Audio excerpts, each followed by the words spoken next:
Good morning, dear ladies and gentlemen, and welcome back to the second day of the European Ideas Forum 2023. A very successful first day of EIF with 2 panels, 1 discussion, and 2 exclusive interviews is behind us, and it's time for us to continue with the second day, which I promise will be as engaging as we discuss some of Europe's most pressing issues. I remind our audience here at the studio, as well as the ones watching us online from their homes and their offices, that you can join the debate using the hashtag EIF23 on social media. You can follow the debates on Martin Center LinkedIn and YouTube channels. Without further ado, I would like to invite President Mikuláš Dzurinda to take the stage and open the second day of the forum with a special tribute to our founder, Wilfried Martens, on the 10th anniversary since his passing.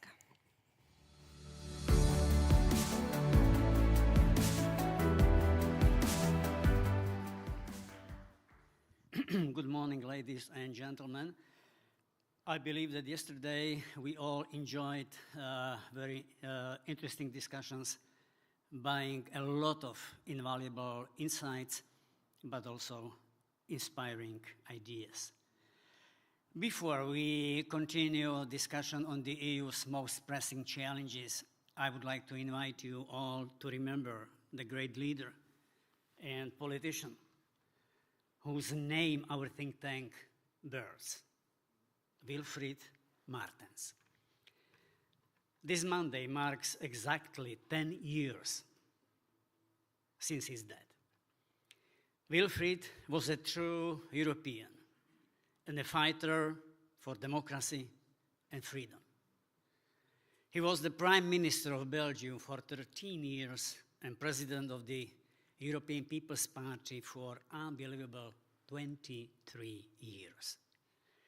During his tenure, he played a key role in shaping the European Union into the strong and united bloc that it is today. Wilfried was a man of great conviction and passion for politics. In this commemorative video message, we honor the life and legacy of Wilfried Martens. We will hear from his friends and colleagues who will share their memories of this remarkable man. He will always be remembered for his commitment to democracy, freedom, and unity. Thank you.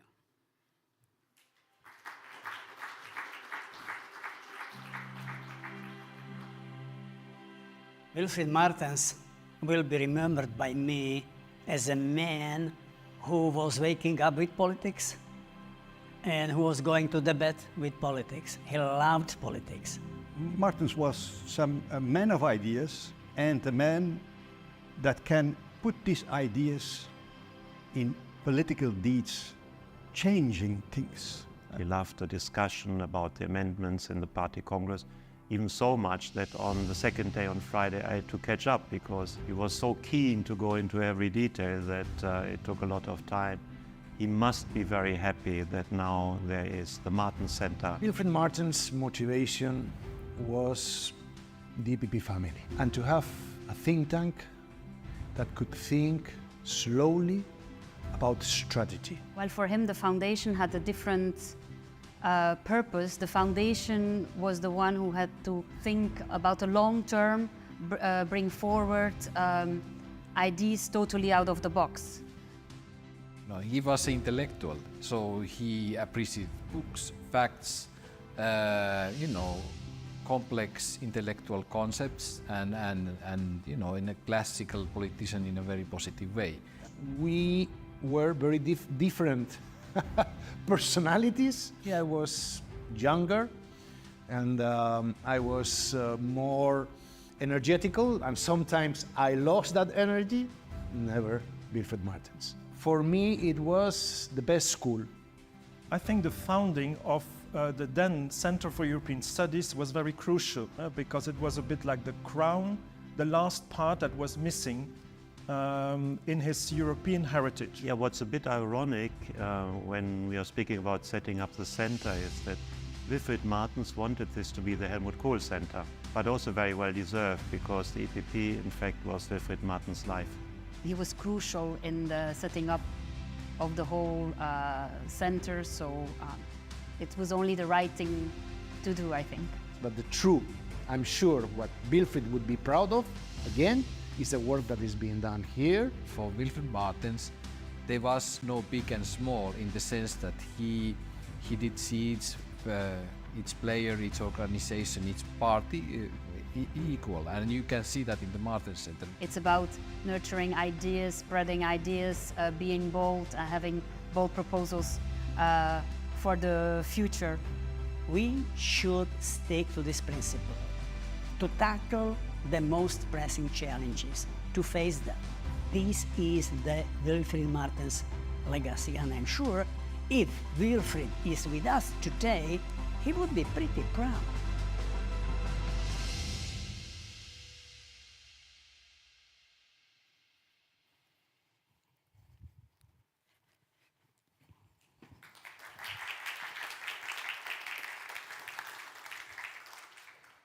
Thank you, President, for introducing this very special video.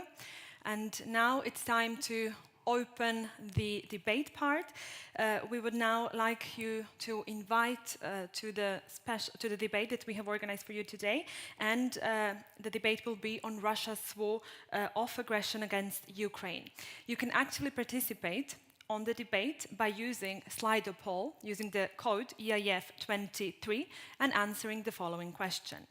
What do you think the future holds for Russia? The Russian opposition will topple Putin and install a democratic regime. Putin will be toppled by a palace coup without much change to the system he's built, or the situation won't change and Putin will remain in power until he dies or appoints a successor. We will see and value your answers, and halfway through the panel we are going to present them. Without further delay, I'd like to give the floor now to Anna Nalivaiko, Martens Center Senior Project Officer, who will moderate today's first discussion. Is Russia doomed? First-hand perspectives for post-war scenarios. Anna, the floor is yours.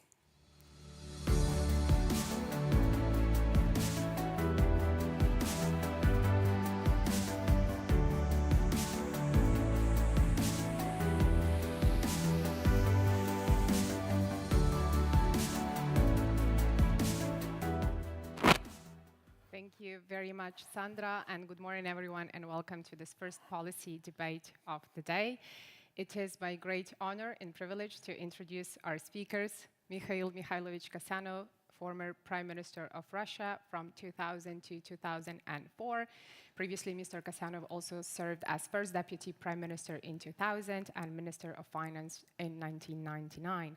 During the 90s, he also worked in the administration of President Boris Yeltsin. And since leaving Russian government for disagreements with leadership, Mr. Kasyanov today is one of the leading critics of President Putin and an opposition leader. Welcome. And Anders Oslund, professor at Georgetown University and a leading specialist on economic policy of Russia, Ukraine, and Eastern Europe. He was also a resident senior fellow in the Eurasia Center at the Atlantic Council, and he advised many governments on economic policy, notably the government of Russia in the 90s and the government of Ukraine.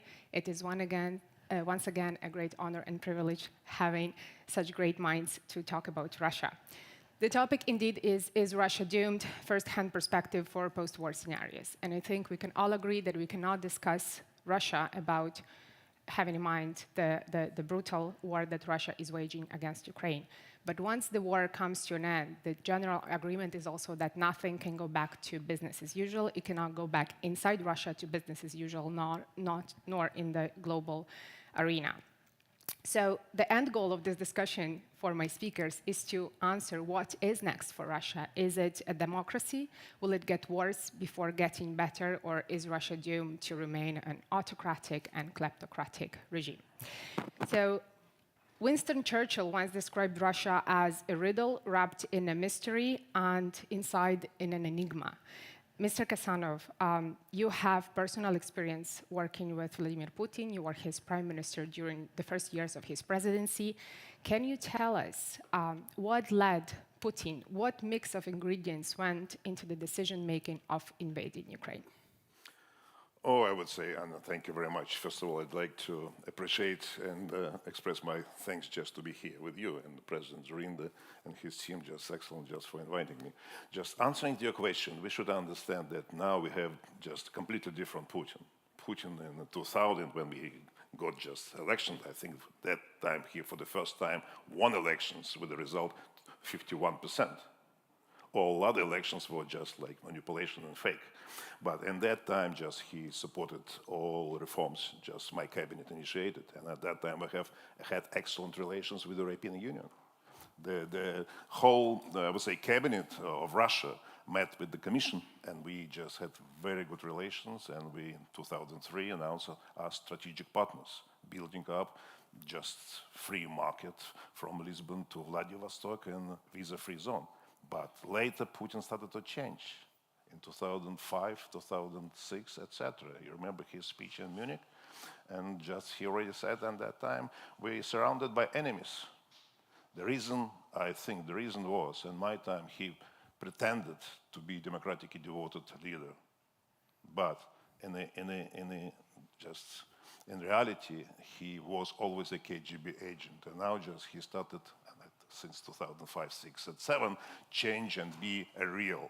Right now, what is happening? Putin just driven by impunity,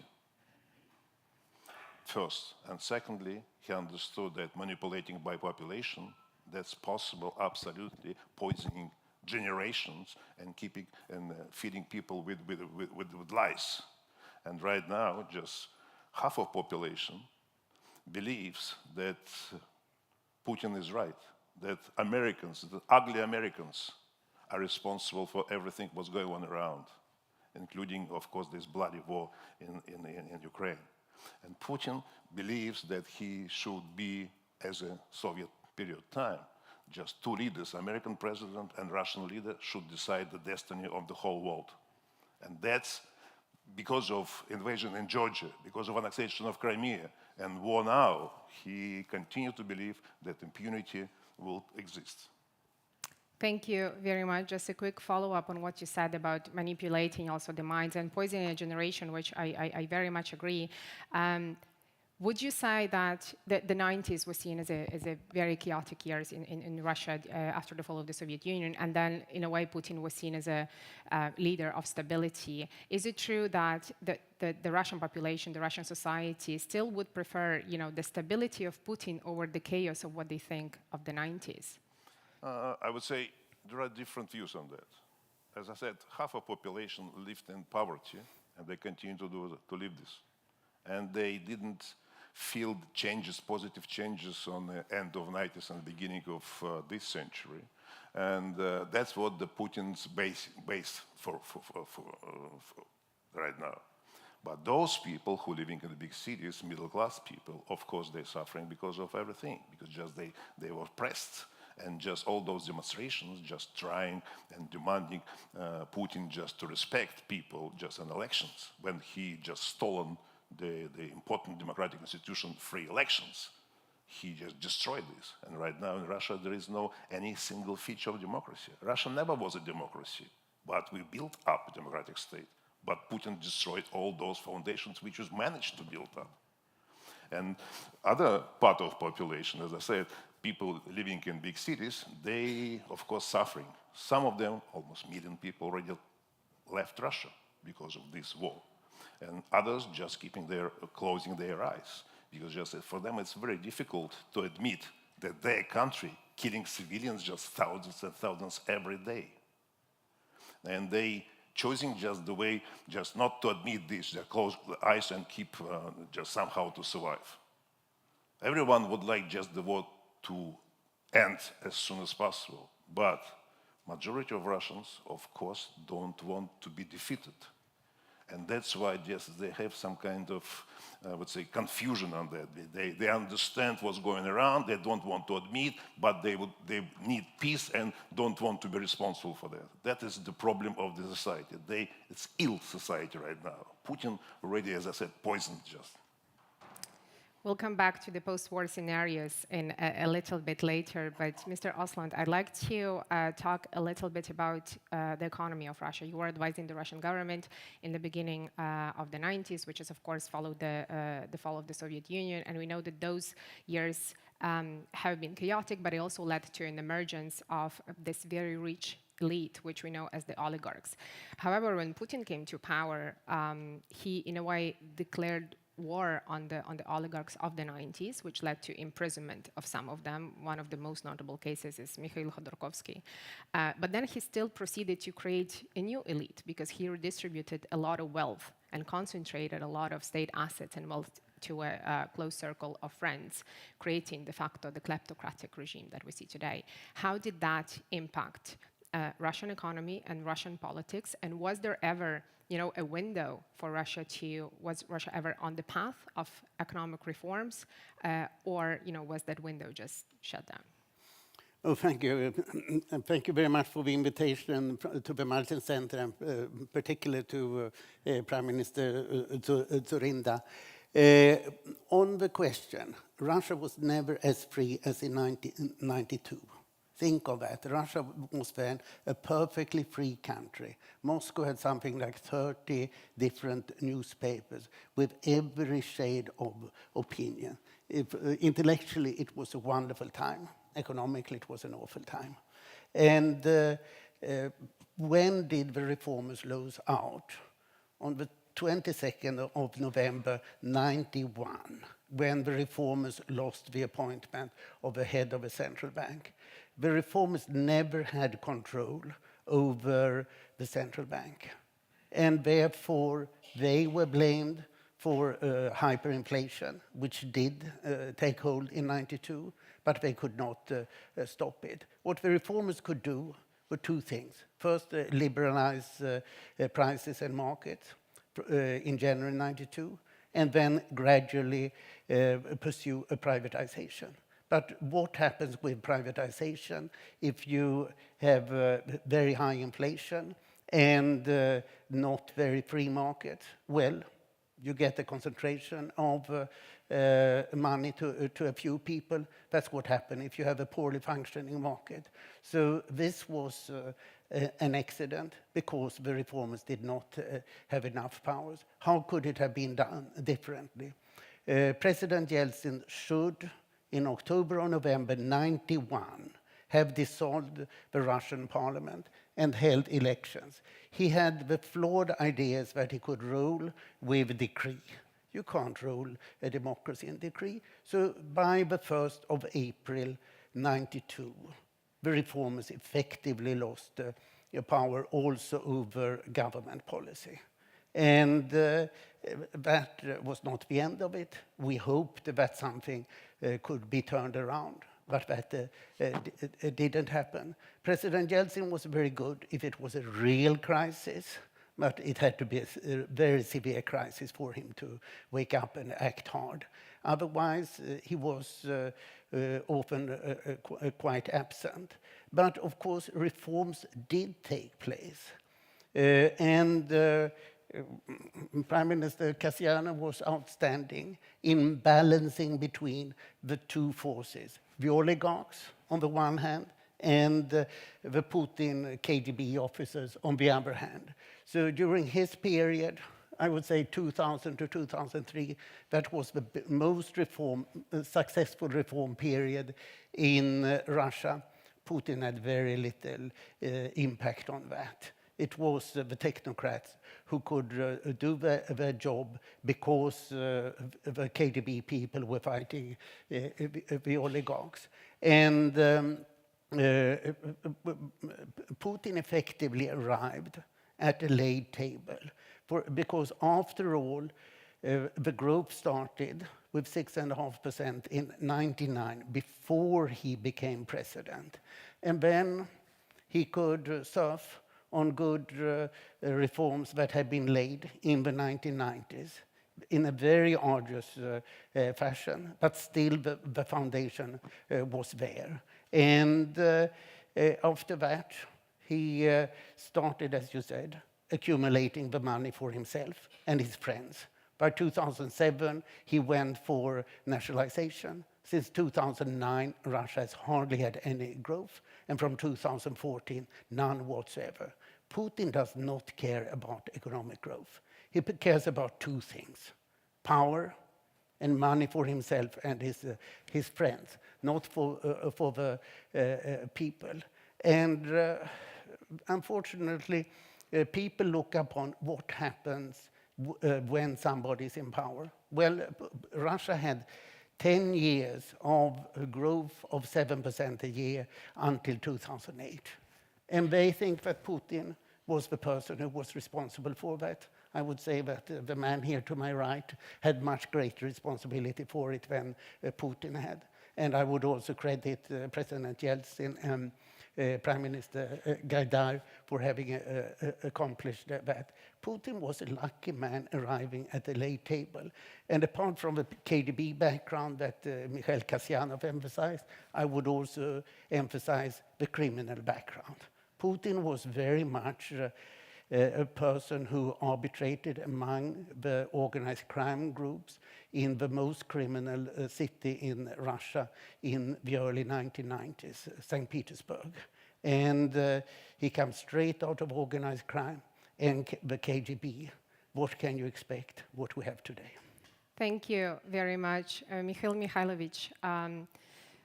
Is power in Russia more important than money? I think that this combination of, oligarchs and the Kremlin is a very interesting, has a very interesting relationship. What is that? Do the oligarchs pose a threat to whoever sits in the Kremlin? Was Putin threatened by the oligarchs of the 90s? How does that relationship work? At the end of the 90s, rich people, oligarchs at that time, of course, they were influential. They had their voice and could influence on the decision-making process. And Putin decided just to eliminate this. And just he threatened all of them. And you correctly mentioned just Mikhail Khodorkovsky was put in jail as an example, so to demonstrate to others what could happen with any of them. And that worked. And since that time, just right after my departure in 2005, just when Yukos was sold for nothing for his friends, Putin's friends, just redistribution of property started. And since that time, just Putin's friends, it's new oligarchs. Old oligarchs of the 90s disappeared. They rich people, but not oligarchs, because they can no influence on authority. But Putin's friends, new oligarchs, new billionaires, that were just ruling the country. They had up to 50% of Russian economy under their control. Putin controls every flow of money. Putin controls just every production of any product through his friends. And that's why right now there is a combination of this factor. Putin created the country capitalism for friends. And he, before cared about money, right now he cares about money, about power, keeping himself in this position. And very soon, in March, we will see just reappointment, reinauguration by himself for another term. And now just important for him, just everything what's going on in the battlefield and the war against Ukraine. And that's what he is right now, a little bit, I would say, a good internal situation, seeing that counteroffensive operation doesn't create so much result as people expected. And he is going to announce very soon that he is running for next term and that he won the first stage of the battle against the whole West taking place on the territory of Ukraine. That's how he positioned through propaganda this war right now. Yeah, and also, of course, we know that Vladimir Putin and people in the Kremlin are masters of propaganda, and they certainly know what they're doing when it comes to that. But let's talk for a moment about the democratic opposition in Russia. You are one of the opposition leaders. There are also a few others. Some of them are friends of the Martin Center that we know quite well. However, there is a feeling sometimes in the West that the democratic Russian opposition does not speak with a united voice, that most of them are outside of Russia, therefore they're not reaching out to Russian society, they're unable to somehow pass that message, and that not a lot is being done by the opposition to bring change from within. So my question to you is there a united democratic opposition in Russia, and is it doing enough to somehow influence what is going on in Russia right now? No, first of all, just now, my country undertakes the brutal criminal war against the neighbor country. And in this period, Russian democratic opposition, as you correctly said, just part of us outside. Some people, activists still in Russia, behaving in more, I would say, quiet situations, so that not identify themselves just as open criticism, because they immediately can be put in jail for 10 or 20 years, as some of my political friends are already in jail. And we are united in terms of understanding what's going on. There is no single person in democratic opposition who somehow support Putin, or saying just not everything just the same. Everyone, all of us, saying just this is a criminal war. We're completely against this. We're in the full support of Ukraine for their fight for their sovereignty and territorial integrity. There's no disagreement on that. Disagreements could be discussions about future of Russia. That's, of course, long-standing discussion and would last for a long period of time. Some people just saying, some of us on a radical position saying just Russia would be I would say, will not exist as at the same state as today. Others say just Russia would stay forever, but that is another discussion. Of course, my position is always that Russia deserves to be a democratic state, and there is a possibility for Russians, first of all, to clean up their mind after Putin's propaganda. We need time for that, and then afterwards they will make their choice to build up a democratic state. But it takes time, and we need special efforts by all democratic forces to ensure people to realize the truth, and to realize what Russia did, and to take responsibility. Not all Russians not guilty only those who participated in the war, but all Russians are responsible for that. We did, some people say, not enough when we tried to change the regime, just building ourselves just opposition on the elections, which was semi-quasi-elections, but we were destroyed. Right now, just the atmosphere of fear exists in Russia. Some of leaders in my party, Parnas People's Freedom Party, Boris Nemtsov, co-leader with me, just was killed. My deputy Volodya Kara-Murza in jail for 25 years. My deputy Ilya Yashin in jail for 8 years. Some other our activists, 5 people now in jail waiting for their sentence, final decision of courts. Some of us just outside. Navalny just simply under torture, permanent torture. That's what the atmosphere inside.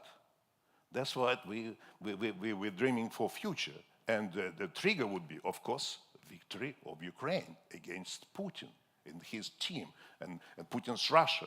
What this victory means? For me, that is absolutely to restore the full territorial integrity with the borders of 1991. That will be the victory of Ukraine. And then in Russia, changes will start immediately right after that.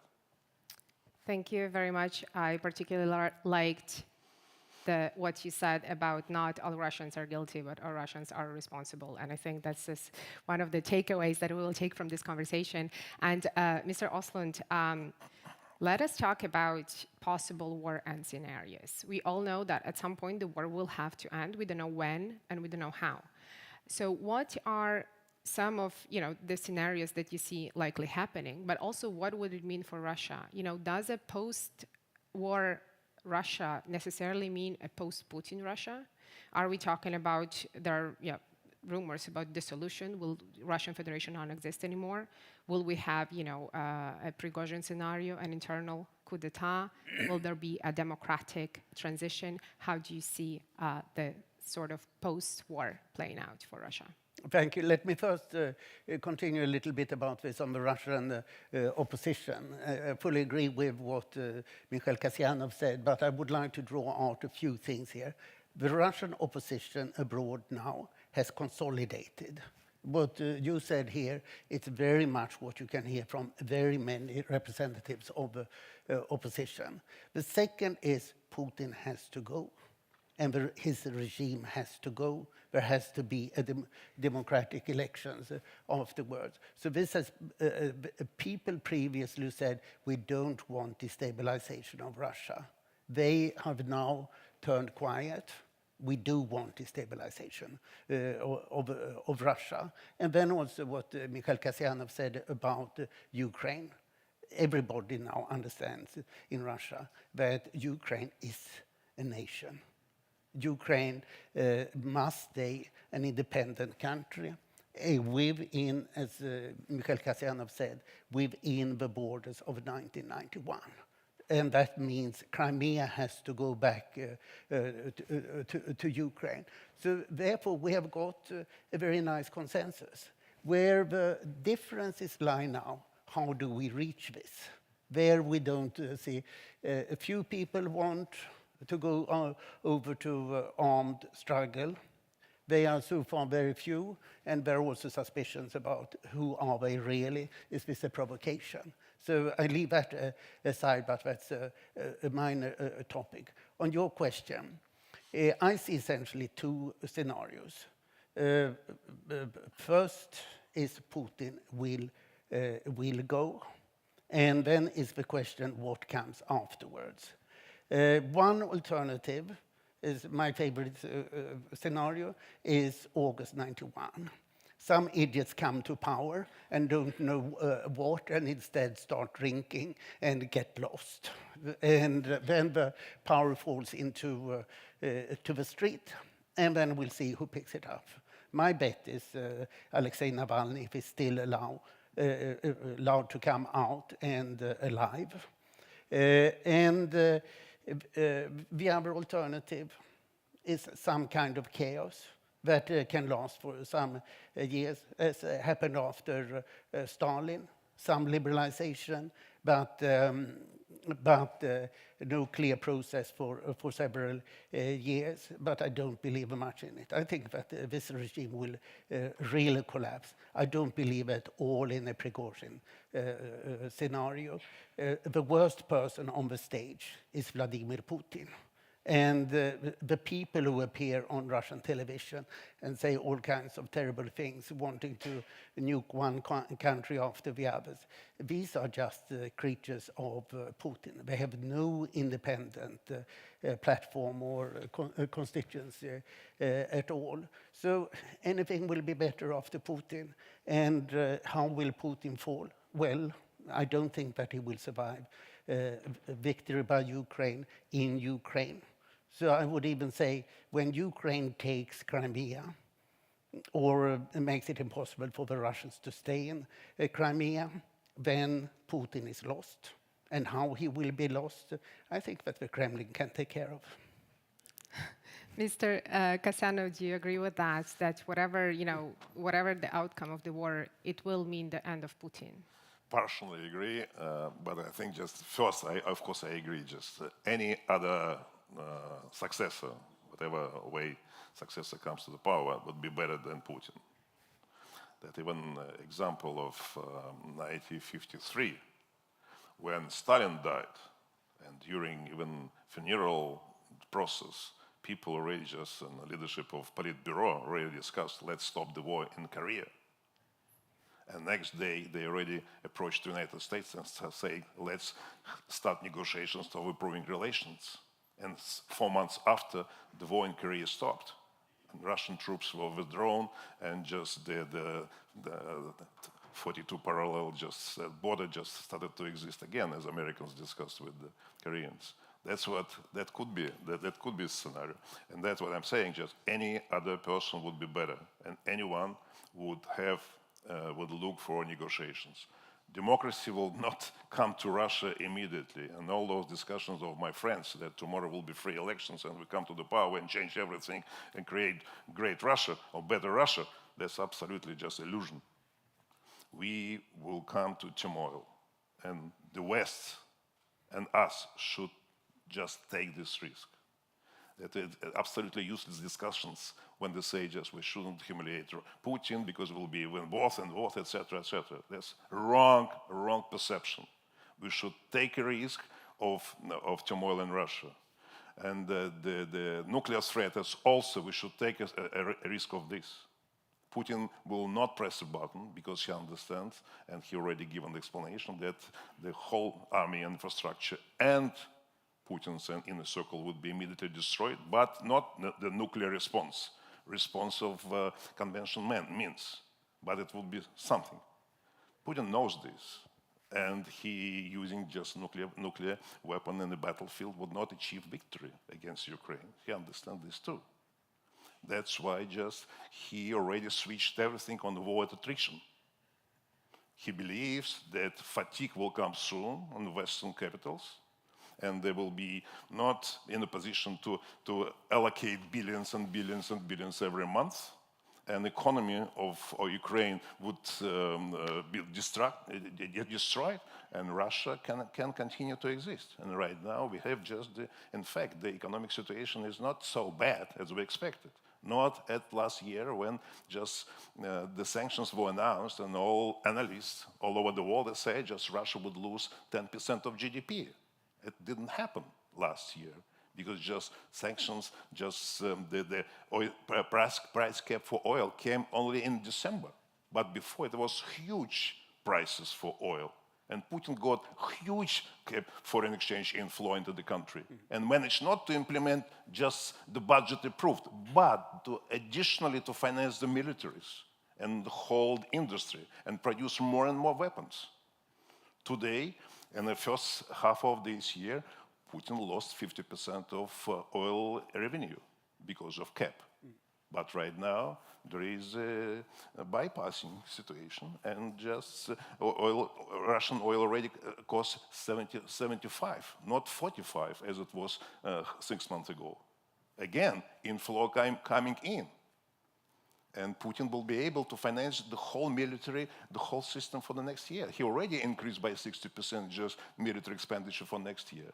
It tripled with the period compared with what happened before the war. That's why we have these problems.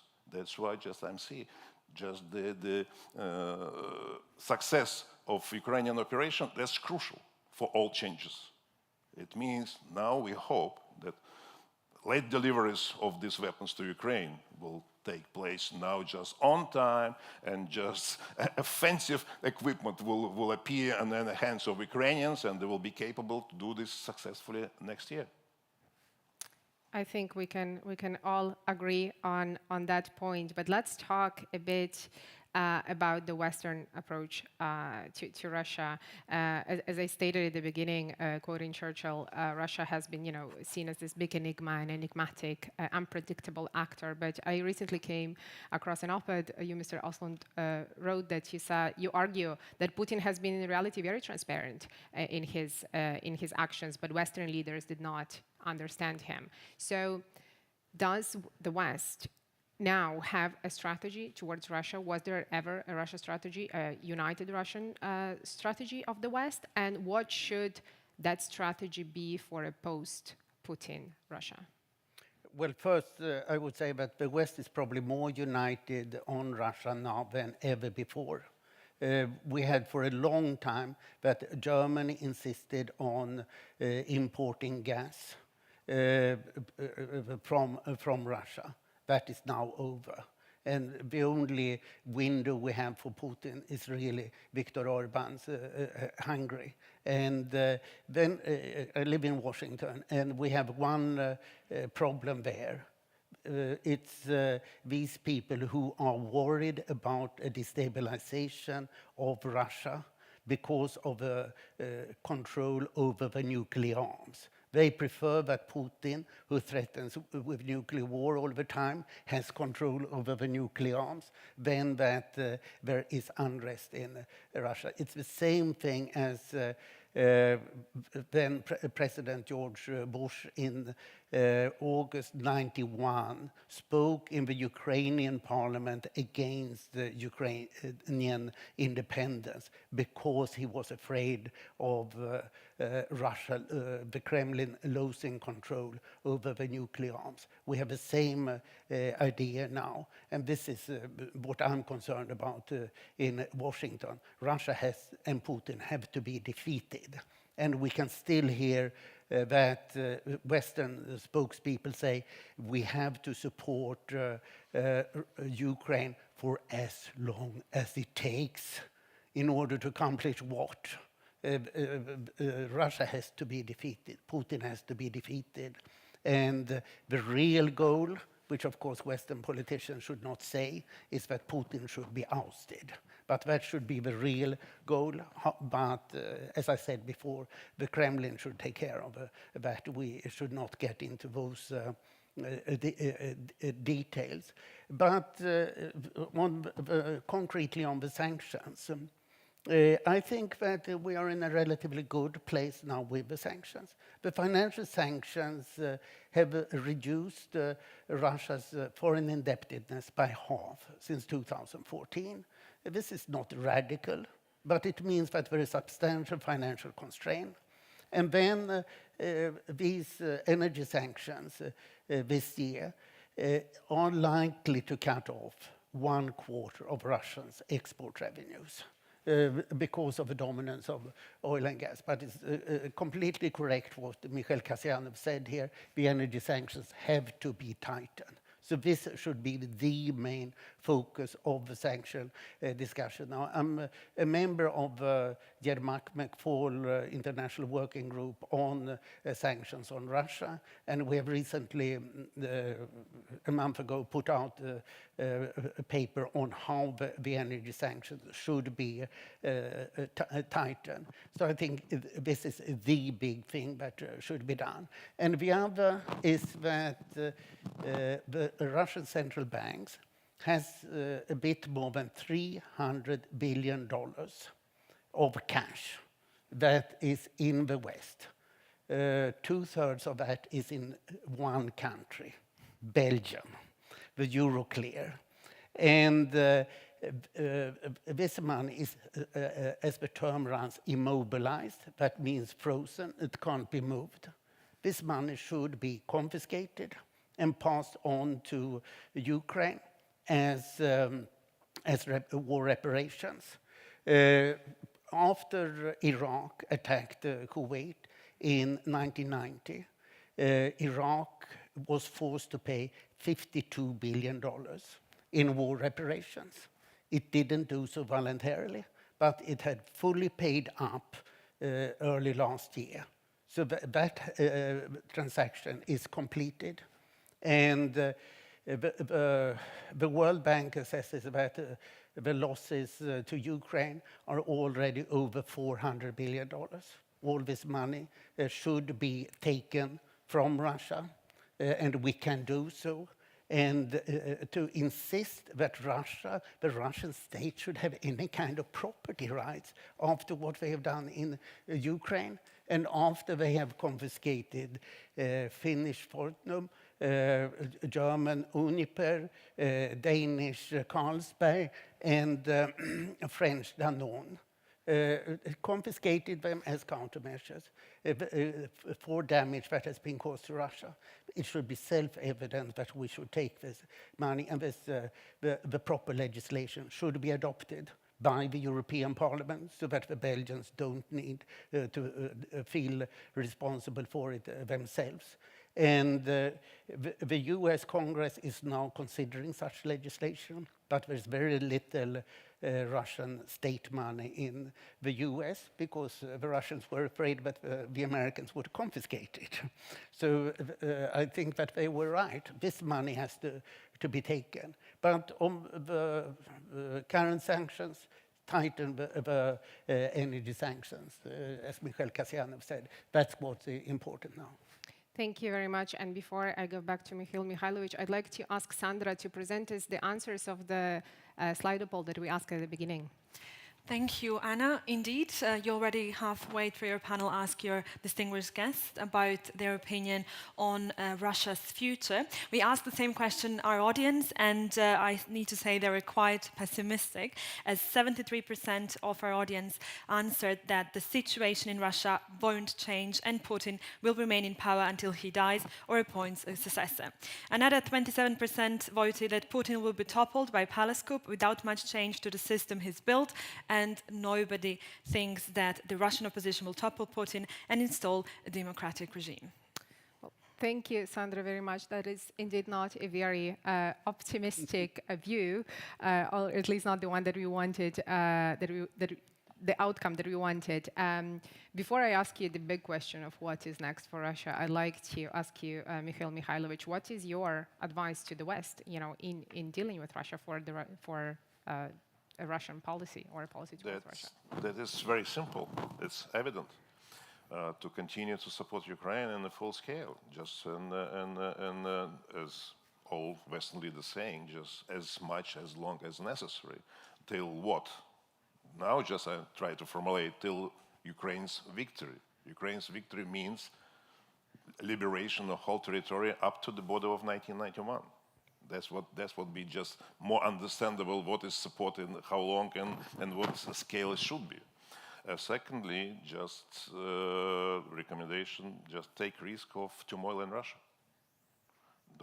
Don't rely on Putin, that he keeps nuclear weapon under control. Any other successor would keep this under control. And of course, just to understand that Russia should go, as I say, a gray period, because just democracy would not come next year after Putin, will not come in 2 years after Putin, but could come in 5 years. And just believe that the only way to provide a proper security for European continent and for the whole world, that democratic Russia.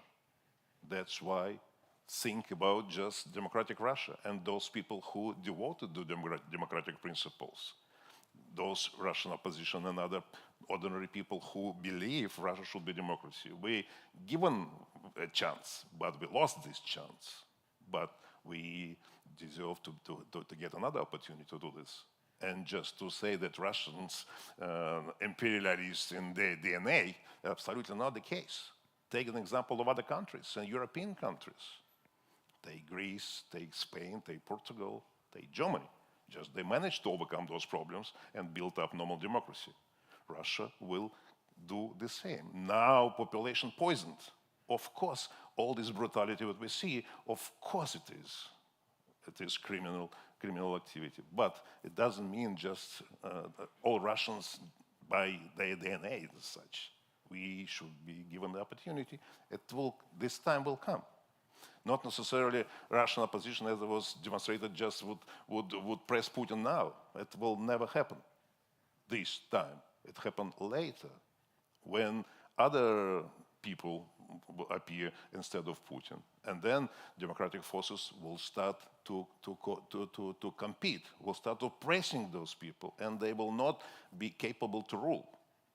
Putin just around him destroyed everything. There is no any person for this autocracy could replace. No Putin, there is no authoritarian, and now just I could say totalitarian regime.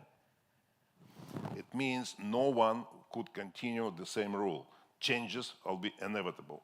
And in a few years, just we will definitely get a chance to build up a democratic state, at least to step in on this route. Thank you very much. You partially answered already my last question. And before I do ask the audience if there are some questions. You do have an optimistic view. You do think that there is democracy in Russia's future. Can I ask you what is your prediction as to how long? What is your best case scenario for a democratic Russia? Is it going to take 10 years, 20, 30, 50? My best scenario is just Ukraine next year, summer, by October, by autumn, Ukraine achieve its victory. Putin goes out, or completely losing his legitimacy. He doesn't have just much legitimacy, but because of this propaganda, he feels that he has. And changes will start. Will be a difficult period, not understandable right now who will be in the power. In Russia, but in any case, my position, the position of my party, everything should be under constitutional umbrella. It's a long period. It means through other elections of president. Who will be the candidate? That will show if Putin disappears on one or another reason next year. But I think next year that will be the beginning of changes. It will take 3-5 years to normalize relations and, of course, to build up the way, to pave the way for the right direction of building up a democratic state. Thank you very much. And Mr. Ostlund, what is your view? Does Russia have a democratic future, or is it doomed to fail in a way? Yeah, I definitely think that Russia has a democratic future.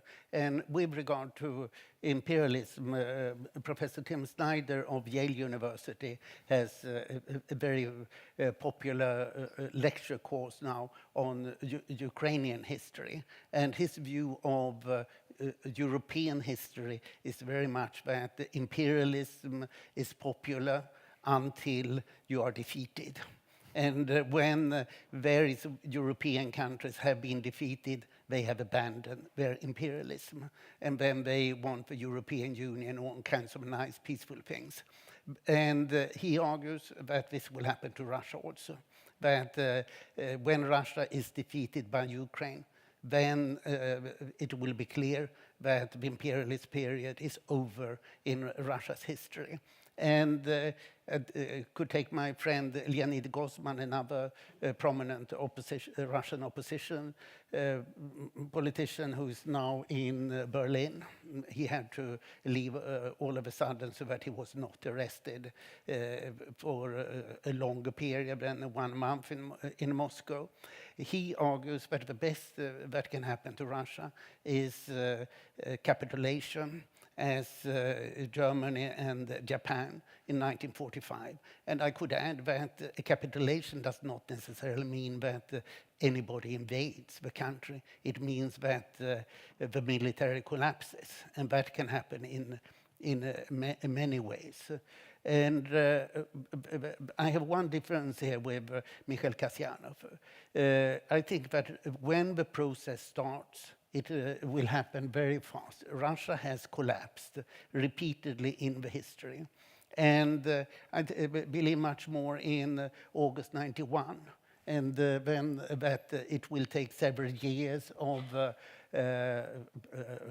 some kind of semi-old regime hanging on. I think that everybody will just run away and say, okay, now we have to save ourselves because we can't control the country any longer. And then one has to act very fast. And this is what was not sufficiently done in 91. In August 91, President Yeltsin cut up the KGB into 5 organizations and cut the staff by approximately half. He should have prohibited it. This should be a first step that FSB is prohibited as an organization, and other secret police organizations as well. And then dissolve the Duma and the Federation Council and hold democratic elections, and also for a president, as Mikhail Kasyanov said. But this has to be done fast. You can't wait. And a mistake in after 91, that was that Russia only held parliamentarian elections in December 93. And then Vladimir Zhirinovsky had popped up, and there were all kinds of terrible red-brown moods coming to the fore. They didn't exist in the fall of 91. So it was important to hold the elections earlier. And these are probably the 2 most important things that need to be done. prohibit the FSB and hold early democratic elections. Thank you very much. Well, it's good to see that the panel has a more optimistic view that the audience that answered the poll. I'd like to turn to our guests now to see if there are any questions in the audience. Are there mics? I see a hand in the back here and so the lady in blue and the sir next to her. Hi. Thank you very much for being here with us today and presenting your view. I have a question about Russians who are residing here in Europe already for a long time, who are not poisoned, who have access to the information, but who don't organize any protests in front of the Russian embassies, but more usually organize the protests in support of Putin and against weapon deliveries to Ukraine. So is the Russian opposition doing something about it to consolidate people? Thank you. And we'll go to the sir, actually next to you. If you can pass the mic, we'll collect 2 questions and we'll go back. Very much indeed. Yanis Vukmanis, Prime Minister Kasyanov. When you were Prime Minister, I was advisor to the President of Latvia at the same time.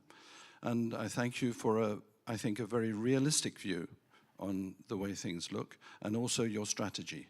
I think that's the right strategy to increase pressure, continue pressure, and as Professor Aslund also said, the confiscation strategy seems also a good one.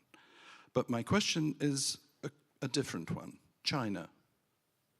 What effect is China and China's strategy having on the Kremlin, on the Ministry of Foreign Affairs, and on the Ljubljanka? Thank you. Thank you very much. We'll go back to the panel now.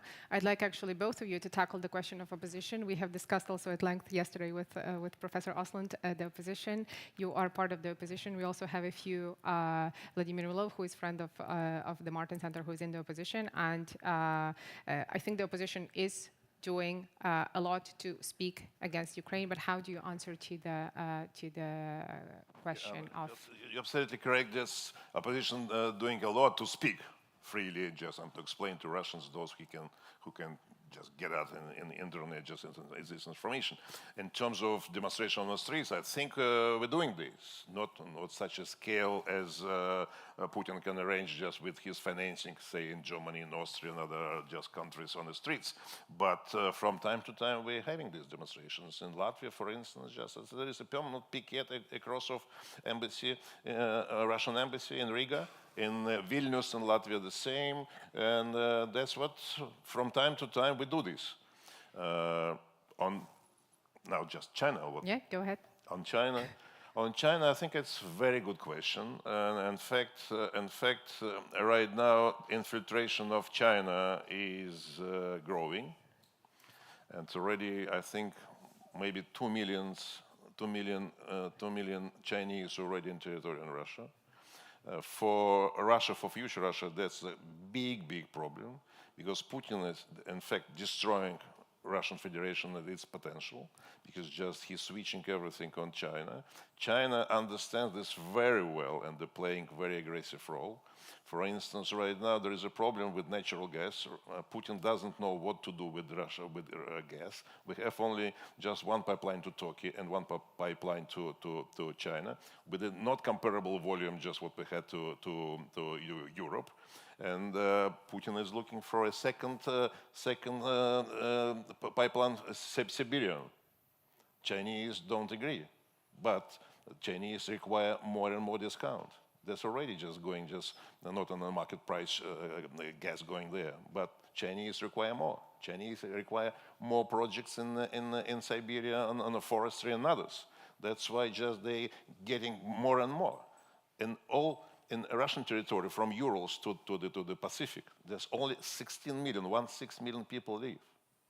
In China, just only 5 provinces bordering with Russia on this. 250 million people living there. And all these Chinese would like to live in a free territory there. And there is illegal infiltration through corruption. And there is legal Chinese getting there and just foolish Russian girls and getting married with them and then getting Russian passports. and just live there already on an official position. That's what the problem, that Putin just creating problems for future. He living for today and tomorrow by his power, how to keep his power, but not for future of this country.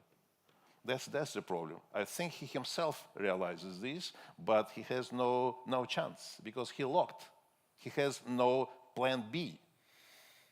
That's what the problem. That's why I'm saying just take a risk of so-called turmoil in Russia. Thank you very much. And Professor Aslan, would you like to address both the question of the opposition? You also know a lot of Russian opposition leaders, if they're doing enough, what about demonstrations? And then also to tackle the question of China. Well, rather more broadly on the Russian diaspora. The biggest Russian diaspora is probably in Germany. And I think that's about 3 million. They are formally called Germans, ethnically German, from coming to a considerable extent from Kazakhstan, who have emigrated to Germany. And I don't think that they're very happy with their situation and how they have succeeded with not very good education from faraway places. So I think that this is a considerable part of the explanation. But there are many explanations. There are people who want to show that there are something in various places of the world. On China, I would like to add there that it was said yesterday, quite importantly in the discussion on foreign policy, that China is a rising power and Russia is declining power. Therefore, Russia is aggressive and revanchist because it doesn't really see its own future. The economy is stagnant and just declining relative to others. While China is still rising, and we should be more worried when it's a declining power. Remember that World War I was started by one of the most declining powers, Austria-Hungary at the time, and not by the rising power that was Germany at the time. Thank you very much. And since I see, okay, I'll allow one more question. Then I have also, as a moderator's privilege, there's a lady in the back. Super quickly from the Prime Minister, would the opposition also withdraw from Georgia's occupied areas as well? And also, should we be afraid of Russian fragmentation in future? Or is there a process by which giving more powers to the regions could be managed in a controlled way? Prime Minister. Okay. Yes. First on Georgia, of course, that's the occupation or control over Georgia should be withdrawn. It's absolutely the case, and I think just the West is responsible for that, because in 2008 there was a ceasefire plan, and which provide just the demand from Putin just to withdraw troops and to restore all territory. But 3 months after, just business as usual, and Putin said, That's the way how I, Putin, allow to behave. And that's why Crimea appeared later on. Of course, in Georgian case, it's very example just how we should not treat Putin when he just violating just international law. On the potential dissolution, I think my feeling and my knowledge, just there is no intention on any part of Russia right now to withdraw from Russian territory, from Russia. Just the only 2 potential territories or autonomous republic right now, that's Tatarstan and Bashkortostan.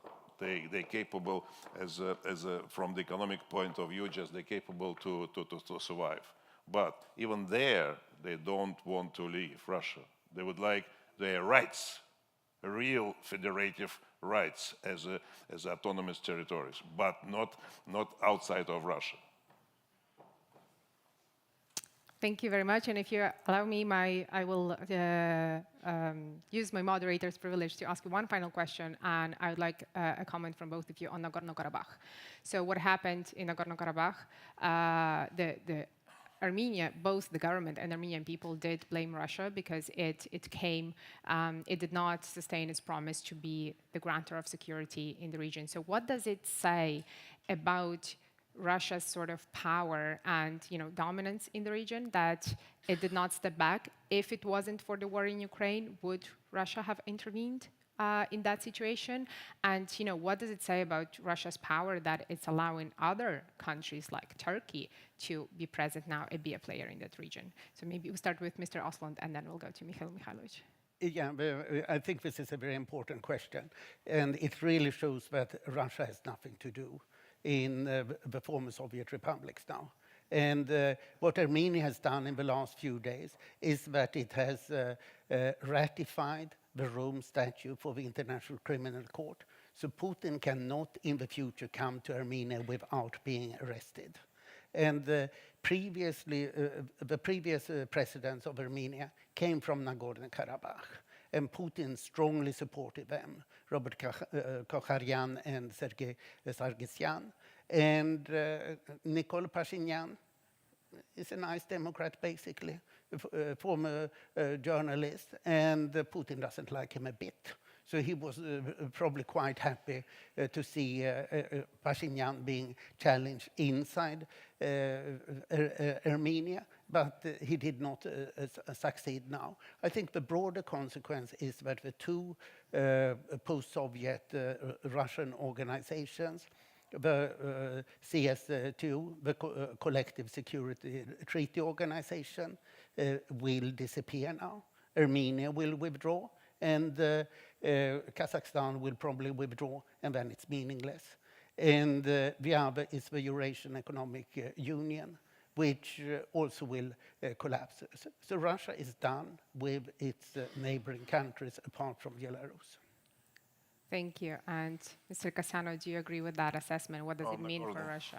On Nagorno-Karabakh, just I will look at this from the little bit different angle. First, for 30 years, leaders of Armenia were generals from Nagorno-Karabakh who were just led this war there. But Russia always, as any other country, just recognized the territorial integrity of Azerbaijan and never recognized Nagorno-Karabakh as independent or just as part of Armenia or whatever.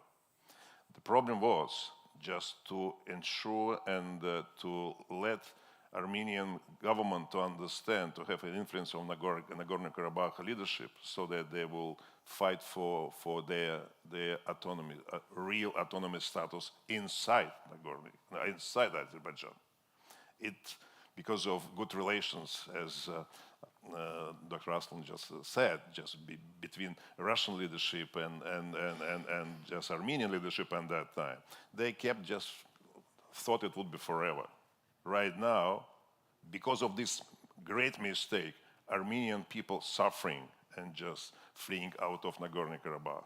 But right now, Russia already lost all influence there because just Pashinyan, being a democratic leader, of course, now looking for a security of the country. And he understands that Russia cannot provide this security. That's why there is right now just disappointment. And Kremlin, that they're losing just Armenia. They lost opportunity because of just closing on a short sighting of Putin and the leaders of Armenia at that time. Thank you. And I just have a question from an online viewer coming in that I would like to use to close this discussion. And I would ask you to give me, a 20-second answer. It's a big question. Do you really think that democracy will occur in Russia while democracy collapses in Europe? Mr. Osland? Yes. Okay, well, that's a very short answer. That's a good one. And Mr. Kasyanov? As I said, first, I'm sure that Europe would overcome those problems in a few countries. But as I said, described in our discussion, that I dream and I believe that there is a positive scenario for Russia. And not tomorrow, but the day after, democracy in Russia will exist. And we will build up with new generations that. I think that's the future for the whole world and for Russia in particular, being an integral part of it. That's an excellent closing to our discussion. I would like to thank my speakers, Mikhail Kasyanov and Anders Osland, and the audience. Thank you once again for sharing your insights and your experience, and has been truly fascinating. Thank you so much. And Sandra, I'd like to pass over to you. Thank you. Thank you very much.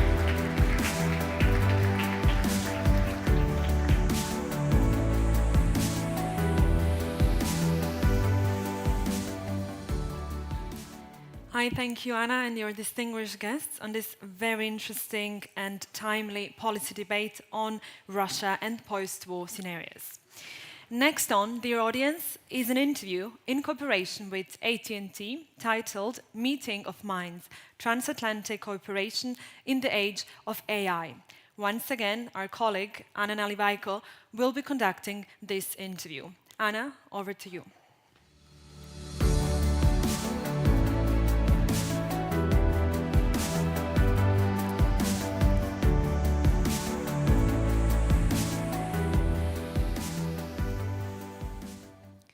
Thank you, Sandra. Dear audience, thank you for staying with us. I'm joined today by Claudia Selli, Vice President for European Government Affairs at AT&T, who is also one of the partners of the European Ideas Forum. So Claudia, welcome. Thank you very much for being here with us. We are here to have a short chat about transatlantic cooperation in the age of artificial intelligence. So I will dive in directly into the questions. My first question to you is, how do you see EU's progress when it comes to digital infrastructure development and overall connectivity? And what are the biggest bottlenecks, in your opinion, that the EU should overcome? Well, thank you very much, first of all, for having me here today. And I wanted to start by also explaining that AT&T, as you might know, has the primary consumer footprint in the US and in Mexico. Elsewhere, in about 220 countries, including the EU, we have primarily enterprise solutions. So Europe is, of course, an important market, and I should say as well, not only from an operational perspective, but from a regulatory standpoint. As everybody knows, Europe has really been taking the lead in adopting regulatory framework that have an impact on our industry, as with extraterritorial outreach and also prompting debate at global level on many, many issues. And so this is really important. And it's important that private sector, together with governments, work hand in hand in order to advance a certain policy framework that would allow innovation, that create growth, investment, and also that are consistent at global level and certainly that are predictable. This is very important for industries. In terms to your question, I think what's important to drive, the infrastructure, it's certainly having and adopting smart spectrum policies. Spectrum is really the lifeblood of our industry, and so it's important to allow the greater sharing, greater harmonized rules also at European level, and then certainly creating these this framework that are not too predictive, but that's prescriptive, I wanted to say, but at the same time very flexible in terms of how you reach the objective. So in other important or potential barrier that can slow down the development and deployment of the infrastructure, I would say certainly data localization measures are not helpful, but Europe has been leading in this respect, because you not only allows the data to flow freely in the EU, but also has very recently adopted the adequacy decision with the US, allowing for this data privacy framework to enter into force. So all of that certainly is important. I would say then when governments and countries look also at the data of their citizens, it's important to have harmonized rules when it comes to law enforcement procedure and processes, so that the burden doesn't fall all on the industry. And finally, when we talk about new technologies such as AI, I would say that it's important because it's a very flexible rule to have flexible frameworks that allow these technology to unleash its potential while mitigating risks. So we need to have a nuanced risk-based approach in an ideal world, and it's important that EU and US work together on that. And we'll come back to monitoring and mitigating AI risks just later on. But as a follow-up question to everything you listed just now, is the EU's Digital Decade policy program and the funding that is available sufficient for these goals, for everything that you just mentioned? Do we need more when it comes to designated investment and strategy? Yeah, thank you, Anna. I would say that I'm probably not the best person to comment on how much funding is needed, not only because of my numeracy skills, but also because we don't have consumer operation in Europe. So I would leave probably the funding part more to our European colleagues, simply because they're best fitted to talk about their needs.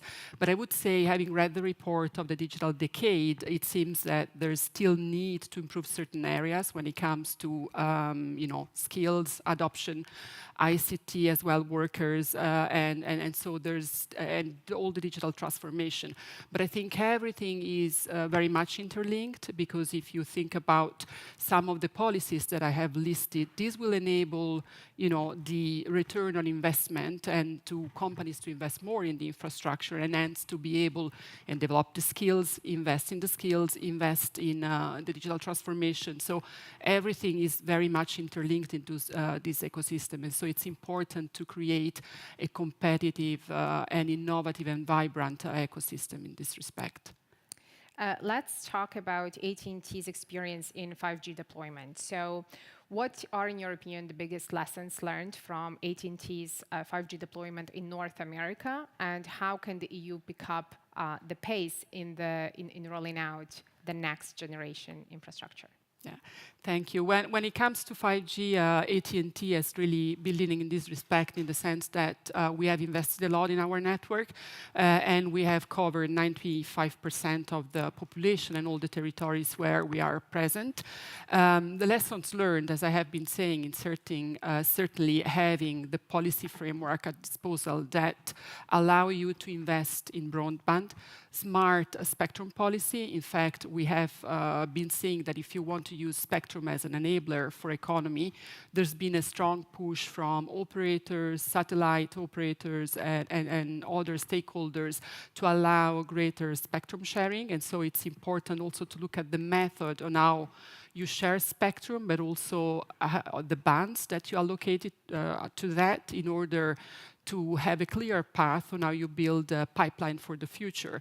Then, as I have been saying, all of that is important. And once you have this policy framework at disposal that are flexible, I think it's also easier to invest into the broadband for the future. Thank you. Claudia, we cannot talk about EU-US cooperation without, of course, mentioning the Trade and Technology Council, TTC.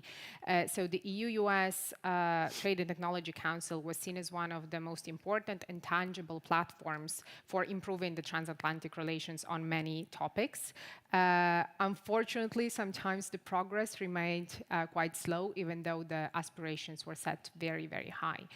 So in your opinion, what are the fields that have most appetite for additional cooperation and joint progress between the EU and the US? Yeah, and I would concur with you. I totally agree that the TTC has been really an instrument and very critical to improving the relation between the EU and US, because you have a forum with a set of people that can talk to each other, coordinate on important policy frameworks. There's been as well a lot of other distraction issues, in terms of geopolitical tensions or geopolitical issues to be resolved, which distracted a little bit from the TTC. But all in all, I think also those policies sometimes require time in terms of achieving concrete results. One of the policies where certainly progress has been there and there's room for collaboration, as I have been saying, is certainly AI.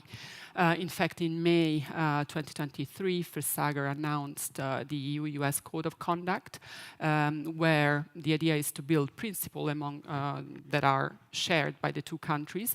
And certainly AI, with its potential, to have a great impact on the economy, on jobs, I think it's really a topic where there's a lot of appetite to cooperate on. And so it's also important to include the private sector, because the private sector has the most experience in this respect. At AT&T, for example, in 2019, and now today, we have revisited our principles for AI, which can be summarized in terms of for the people, by the people, secure, ethical, and accessible. So all of that are principles that we respect and try to put forward, and generally are good practice, speaking broadly. You anticipated my next question, which was, what is the role indeed of the private sector in providing support for EU-US priorities in TTC or other initiatives? And how is there enough right now cooperation between the private sector and the institutions on these topics? And can it be improved? I guess the answer is always yes. But what would you like to see, from the private sector in the cooperation with the institutions on these topics? Yeah, well, first of all, to AT&T, we've been working, for example, on AI since 1950. We have 1,000 patents, and so a lot of expertise. And that's why it's important to involve the private sector on the TTC front, but also on other cooperation, because you can certainly share the area of concerns. You can share, what works, what doesn't work, or what could hinder potentially the development and deployment of operation or of the technology. So yes, the private sector is involved in TTC. To your question, there's always room for improvement in anything we do. And I think, having a clear and transparent dialogue and understand where the outputs as well go, I think it would be important that there's continued involvement. There have been some fora, of course, where the CEOs, including the CEO of AT&T, has been part in the TTC, now in Stockholm, for example. But then, this has to be a continued, I think, dialogue and a continued inclusion. So it would, in an ideal world, just not simply here and there, but a sort of an ongoing and continued dialogue into development of these technologies. Thank you, Claudia, for the insights. I would like to finish with a question on artificial intelligence risks, what you mentioned before. How important is EU-US cooperation, and is it already doing enough on not only identifying and assessing existing risks, but also emerging risks of artificial intelligence? Yeah, I would say that technologies know no borders, right? So the EU-US cooperation is essential, and the global cooperation as well is really critical. The G7, for example, or the OECD are working on AI, and certainly a risk-based approach is what probably works best, because in most cases AI is used also to improve the efficiency of the business, to improve the processes internal in the business, and so in certain cases is not particularly harmful. So a nuanced and risk-based approach is what, from our perspective, would work best. And I think the EU and US have to go hand in hand, because if you adopt different frameworks, then it's really difficult to implement. It's really difficult to see the technology, develop and unleash the full potential. And I would say that those principles, in an ideal world, it would be even better to have it at global level. Thank you, Claudia, for having this fascinating chat with us on the transatlantic cooperation, for sharing your insights also from the private sector perspective, and underlining the importance of cooperation between institutions and private sector, and sharing also lessons learned from AT&T. Thank you for being here with us. And once again, AT&T is one of the partners of the European Ideas Forum. And I'd now like to pass the floor back to Sandra.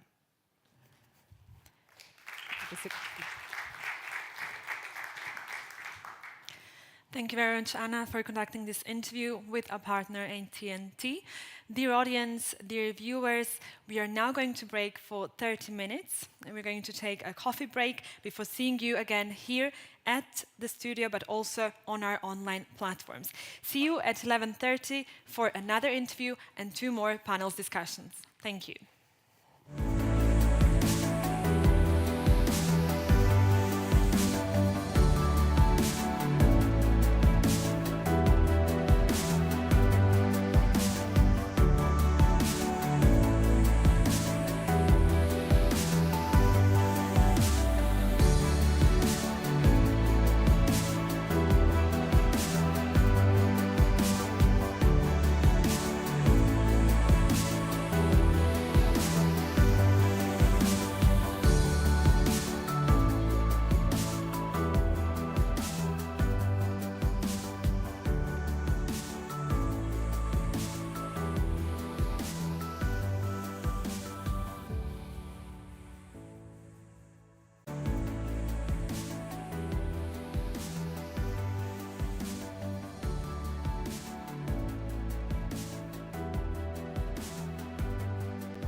hello again to our audience in the studio and to our online viewers, and welcome back.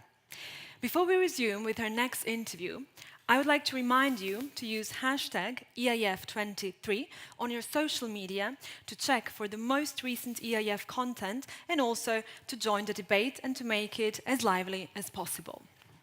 The next interview on the healthcare of tomorrow, Unlocking the Power of Data, is brought to you by Johnson & Johnson and will be moderated by Strategic Coordinator and Senior Research Officer of the Martin Center, Federico Ottavio Reo.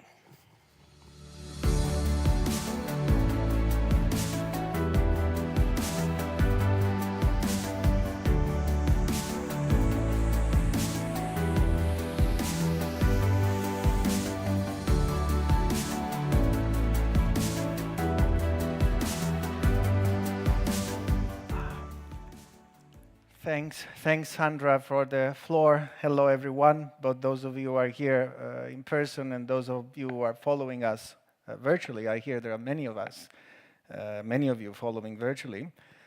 So you probably understood that we are in the sort of futuristic part of this conference. We discussed transatlantic relations and artificial intelligence in the previous interview.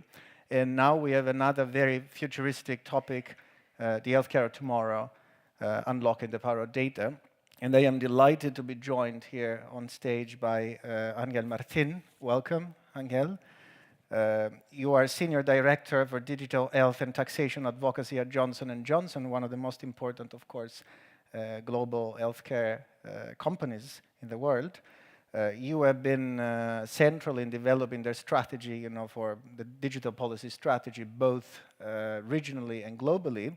And you have a long-standing interest in harnessing the power of digital technologies for healthcare. So you are the ideal person to discuss. Welcome again. Thank you.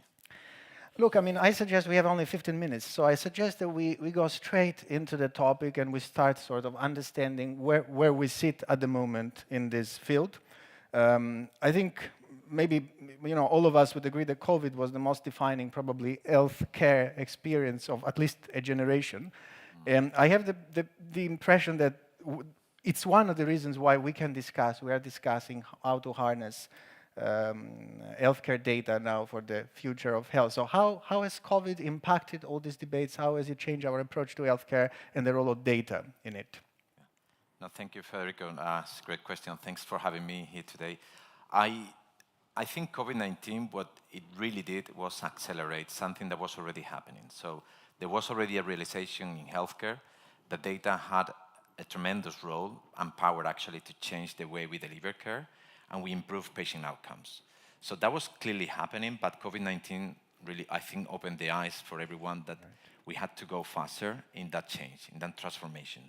And it's been done in many different ways. I think we all have probably experienced having virtual consultations, using telemedicine, some people have been remotely monitored. So there has been many different digital technologies that have been, I would say, integrated in the healthcare delivery and accelerated. And all that is powered by data.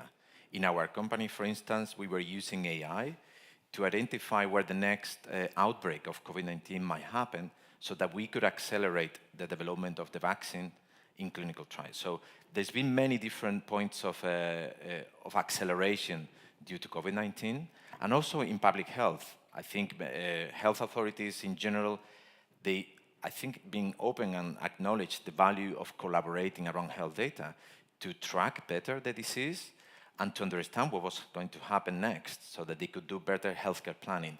And I think all these different trends and changes have not only come as a response to COVID-19, but they really have come to stay. So there's more to come. I would say right now it's a big acceleration in the transformation. Yeah, thank you for sort of setting the scene. I guess my next point would be to try, we discuss a lot, of course, about how big data is going to change our lives in a variety of fields.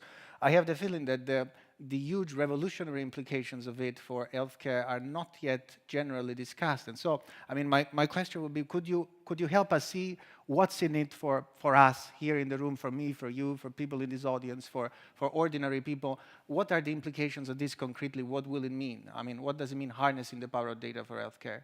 What can it transform? So maybe starting from the top to each of us, I think.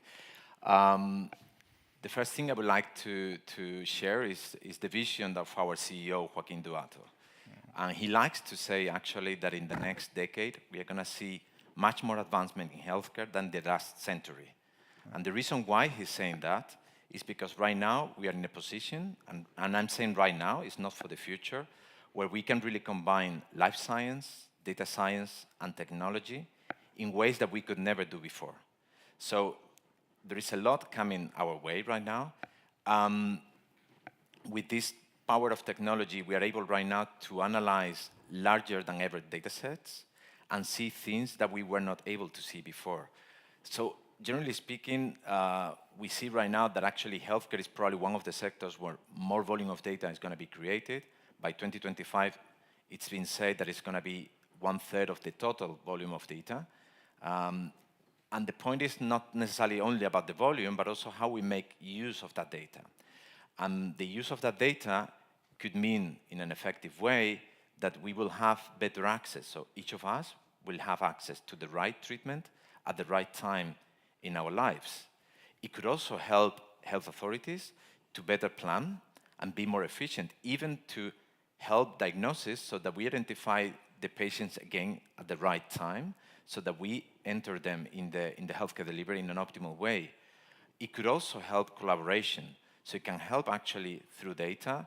It can help actually that the entire ecosystem from hospital, from primary care, it can really help that everyone collaborates so that we have a 360 of the patient, and again, we deliver optimal care. But also even in healthcare innovation, data can help us actually understand much better the diseases and bring new technologies. So for example, in J&J, we're using right now the power of data and data science to better understand diseases, but I would even say to redefine diseases. So really completely change the way we perceive and define diseases and bring new treatments that will really be more targeted, more optimal for every person. So we're really talking about personalized medicine, which really means that we get really the right customized treatment for each of us at the right time. So all this is really happening. The power of AI, I think it's also very important, and it's really pretty much in the conversation right now with generative AI. And we also see huge power in healthcare because it could predict diseases, but it could also, for example, help surgeons to understand better what are they doing at that moment, right? To really understand better what are they really intervening on and what are really the optimal ways to actually deliver better outcomes for the patient. So there is less recovery time, and then they can all come back to the normal lives as soon as possible. Thank you. Look, there is another dimension. I mean, we tend to think of healthcare as a national competency. Certainly, before COVID, in an EU context, we tended to. I think this is slowly changing. I mean, this commission is putting a lot of effort into developing, for example, a European healthcare sort of union, health union. But what I would like to ask you about is a new attention that the Commission has dedicated precisely to the topic of our discussion, which is healthcare data. There is a new proposal for regulation on a European health data space. The Commission would like to build a European health data space, and I think they have in mind, harnessing some of the potential that you have just described. So my next question is, can you sort of give us an idiot's guide to what's in this and make us understand whether it is enough to achieve to open the horizons that you have just described? So, I mean, if I was to really simplify what the European Health Data Space is trying to do, I would say first, it will try to empower each of us to have better access to our own health data so that we are more in control of our own journey as patients, when we need to go through any episode.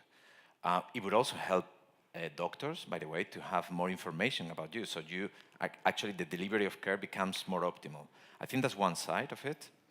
The other side of it is how do we bring better public health, as I mentioned before, so better planning of that, but also how we bring more and better research, innovation, even AI, as I mentioned before, and solutions that will deliver precision medicine. So there are these two big dimensions. Now, I believe that actually the European Health Space is actually one of its kind piece of legislation because it's really ambitious.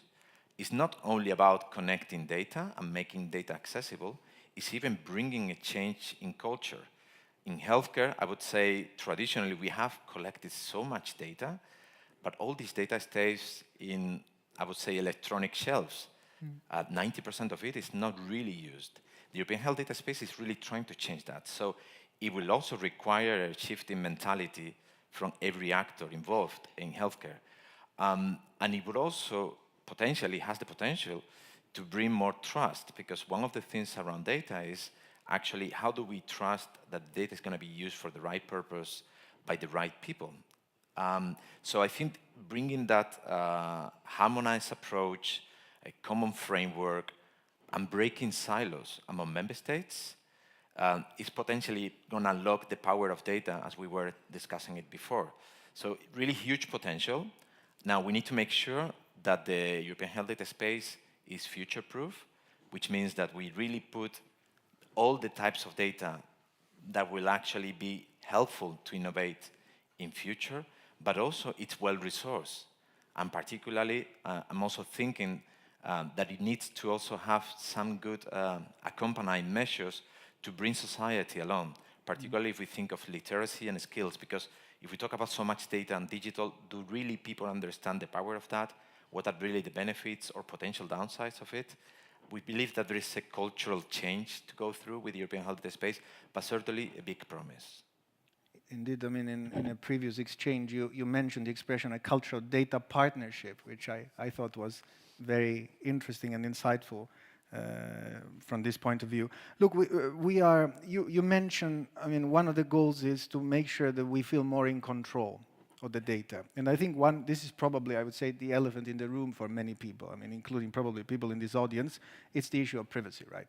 I mean, we understand that there is a need for data sharing, data access to favor, you know, exploration, personalized medicines, as you said. Maybe we'll get back to that in a moment. But people concerned, especially in this continent, which prides itself for a very high, long tradition and high standards of privacy protection, is how do we make sure that we balance, you know, access and sharing on the one end with privacy on the other? So what's your take on that? So, listen, our take, and I'm not only talking about my company, I'm really, I would say I feel confident that we're really talking on behalf of the healthcare community. Our take is really that health and privacy are not a zero-sum game. It's not either or. It's not, and many times in this debate, we really confront the privacy of the patient with the right of the patient also to have optimal care. And we believe that actually both can certainly coexist and should coexist. So certainly, by no means we believe that actually innovation needs to go ahead of the fundamental rights of every patient. But we actually have already for decades in the healthcare community in general managed and handled very sensitive data in a very careful manner. So we have a long experience on dealing with this data, and there are many different ways of doing it, from, I would say, more technological approaches like safety or privacy by design approaches or technologies, to also data sharing models. So for instance, when data is very, very sensitive, and we want that to stay local, to stay, for example, in the hospital premises, federated models where we can actually make the question, the research question, the query, go and travel across, but leave the data where it is, local. So really still contained in those premises. There are many different approaches where today we can really unlock the power of data while preserving privacy. So we believe that's not a zero-sum game. There are solutions, there are approaches. We just all need to work together around that. Thanks. Well, I see that the clock is ticking, so we probably have time for only one additional question, although there will be, of course, many interesting points to raise. So I'd like to go back in conclusion, also to end on a sort of futuristic note as we started, to this issue of personalized medicine. I mean, I have the impression as a non-healthcare expert, but as a citizen, I have the impression that this is, as you also hinted, this is the new frontier of healthcare. It is also very much related probably to artificial intelligence. So there is a whole new ecosystem emerging to which, you know, harnessing data is central. But can you now let us see what is the whole ecosystem? I mean, beyond data, what else needs to be put in place to reach this personalized healthcare, and what would it mean in practice? I would like to probably emphasize first, and I would say foremost, is people. And when I mean people, I mean literacy. So we really need to make sure that every individual is able to understand, harness, and use those technologies. And this is very important in healthcare, because if you don't have that, if you only have a segmented part of the population, actually the solutions you're trying to do, they are biased. They are not really targeting a representative population that you're trying to solve with. So I think one of the first things is really how do we bring people on board, how we are more inclusive in these digital solutions so that they all can participate, and the innovation that happens as a consequence is again more inclusive and is more targeted. I think that's the first one. The second one, and you highlighted that before as well, is collaboration. I mean, this is really an ecosystem that needs collaboration across the board, from really upstream to downstream, with inclusion of patients and people, as I mentioned before. Without that collaboration, then the third thing cannot happen, which is trust. And trust is very, very important because, again, there is, and that's something we also discovered with COVID, there is no single actor or even country that has the solution to every problem. Therefore, that collaboration is so critical. And that will finally, I would say, allow innovation. And you mentioned AI. AI has huge power. It also has its own limitations. We need to understand them too. But certainly, we cannot unlock that power if we don't have the access to data, if we don't have the collaboration, if we don't have the skills and literacy, and we don't have the understanding of that ecosystem. So those will be probably my 4 points to summarize this discussion. Thank you very much, Angel. I mean, as I said, we could continue, but unfortunately, time is up. So thanks, everyone, and I hand the floor over back to Sandra. Thank you.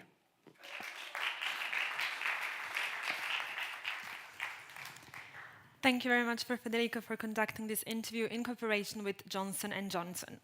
So we have arrived now to our lunch break. We are going to have a break of 1 hour. We will be seeing you again at 1 o'clock, where we will resume with the last 2 panels of the Martens Center European Ideas Forum 2023. Enjoy your lunch break.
welcome back. I hope you have enjoyed your lunch break, and I hope you are ready for some more quality Martens and EIF 23 content.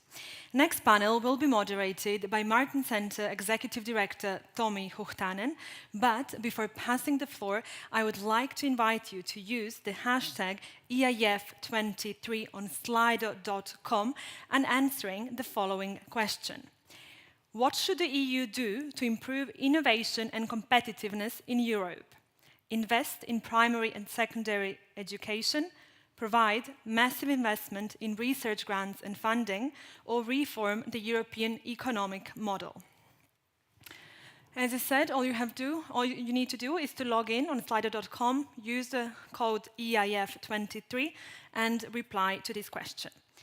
Lost but not forgotten, Education, Innovation and Competitiveness for Europe is the title of this panel. And Tommy, please, the floor is yours.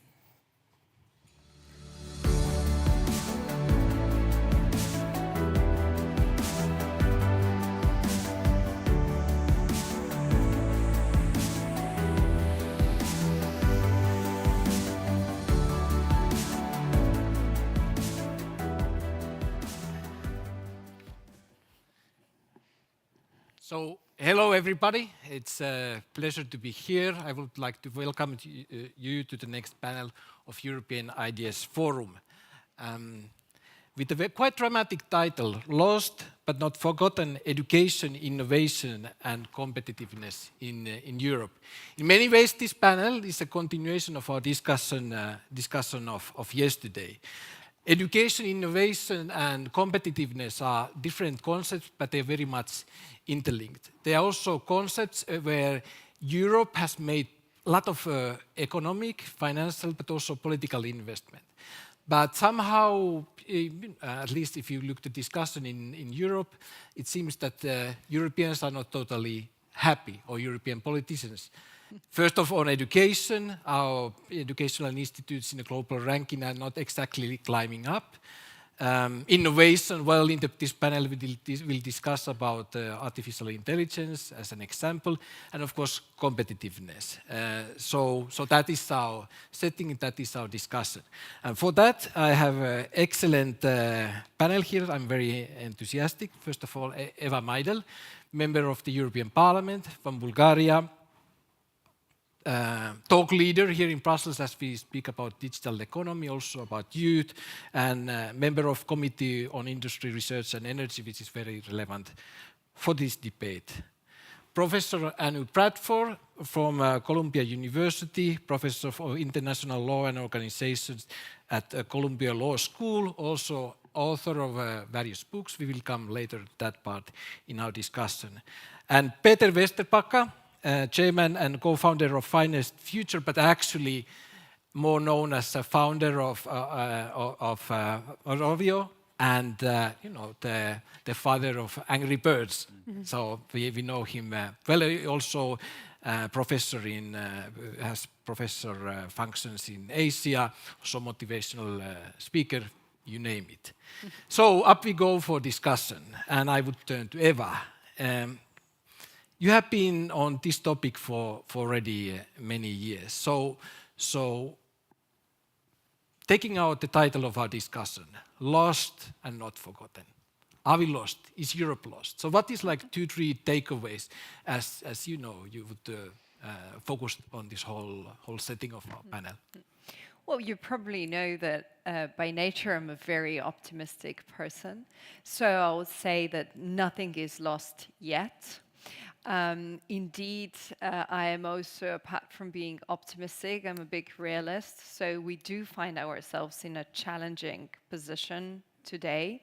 We're in a global race, in a global competition, particularly on the topics related to innovation and competitiveness. So I would like to think that we're in some sort of a sobering up moment, that we are not sleepwalking into another issue or challenge or a crisis, hopefully, but we have woken up to the need to speed up the way we think education, the way we think on innovation and competitiveness. The reason why I say this is because you rightly pointed out that I've been advocating on these topics for quite some time, but so has the Martens Center, actually. But sometimes member states, capitals have a different approach on these topics. We are heavily dominated by a Nordic panel, and I think this is great because you tend to perform so well in these areas. And these are areas where the rest of Europe and other parts of Europe can learn. I put an emphasis on the member states, but we have to put an emphasis also here in Brussels and the Brussels bubble. And lately, I kind of feel that we've been going from one crisis to another. We are living in a crisis mode, in a way. The important is, can we be planning ahead, looking ahead, strategizing, shaping a vision while constantly being in a crisis and having to tackle the problems of yesterday and today?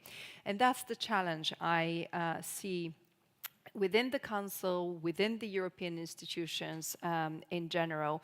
Most European councils are dominated of the problem that has already happened. And it's difficult to make sure we have something more than a nice sentence in the conclusions on those topics. So, but how would you see it? Is it more a question of instrument or institutions, or is there something more challenging in the European economic model which creates this worrying reality? Well, I have a different approach compared to many, I think, here. So, and I'm not an economist, so I wouldn't want to challenge our economic model per se. However, I think it has to do a lot with the way we think of Europe collectively, of how we want Europe to be positioned on the world stage in 5 or 10 years from now. Ideally more, but I do understand that poses even more challenges to think 15 years ahead of today. But going back, because I think in this room, most of us are convinced pro-Europeans, our founding fathers, so to say, were able to think long-term. They were able to put projects on the table that have stood the test of time and that have made Europe what it is today. So I wonder, aren't we also able to do something that's bigger than just a treaty change or reform, something that could shape the next many years to come for Europe?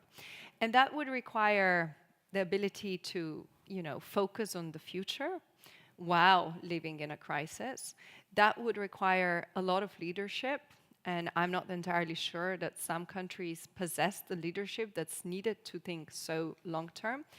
And that would also require to change the way we think on our budget or the way we, put initiatives forward, even sometimes the way we legislate.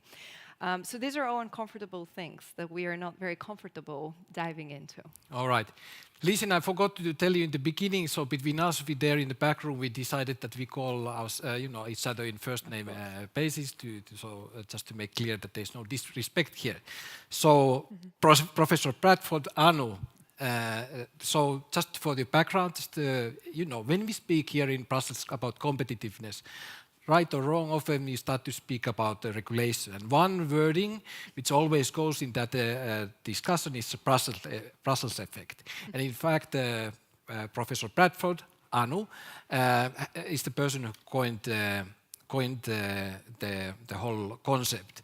And also participated in our discussion on EIF on those bases. She has come out with a new book, very exciting, Digital Empires, the Global Battle to Regulate Technology. Empires Battle. So maybe in a couple of words you could just describe the main synopsis of your newest book. So thank you, Tommy, for the opportunity to be part of this conversation. So like the Brussels effect, I am really interested in Europe's place in the world. And in the digital empires, I take on the question of what is the EU's role in the midst of the two technology superpowers, the United States and China. So the EU is often portrayed as being a bystander and being forced to choose between the US and China that are leading the technological race. And I argue in the book that the Europeans are not forced to, nor are they willing to choose between an American way of thinking about digital society or the Chinese way. So the Chinese model, which is this state-driven model of regulating, which really relies on censorship and surveillance and propaganda, that for the Europeans is very oppressive. But the American market-driven model that is really focused on maximizing free speech and free markets, incentives to innovate, but basically that hands over the governance of technology to the tech companies themselves. For the Europeans, that is too permissive and also doesn't lead to the kind of society that is consistent with our values. So the Europeans have developed a third way, which is what I call a rights-driven model.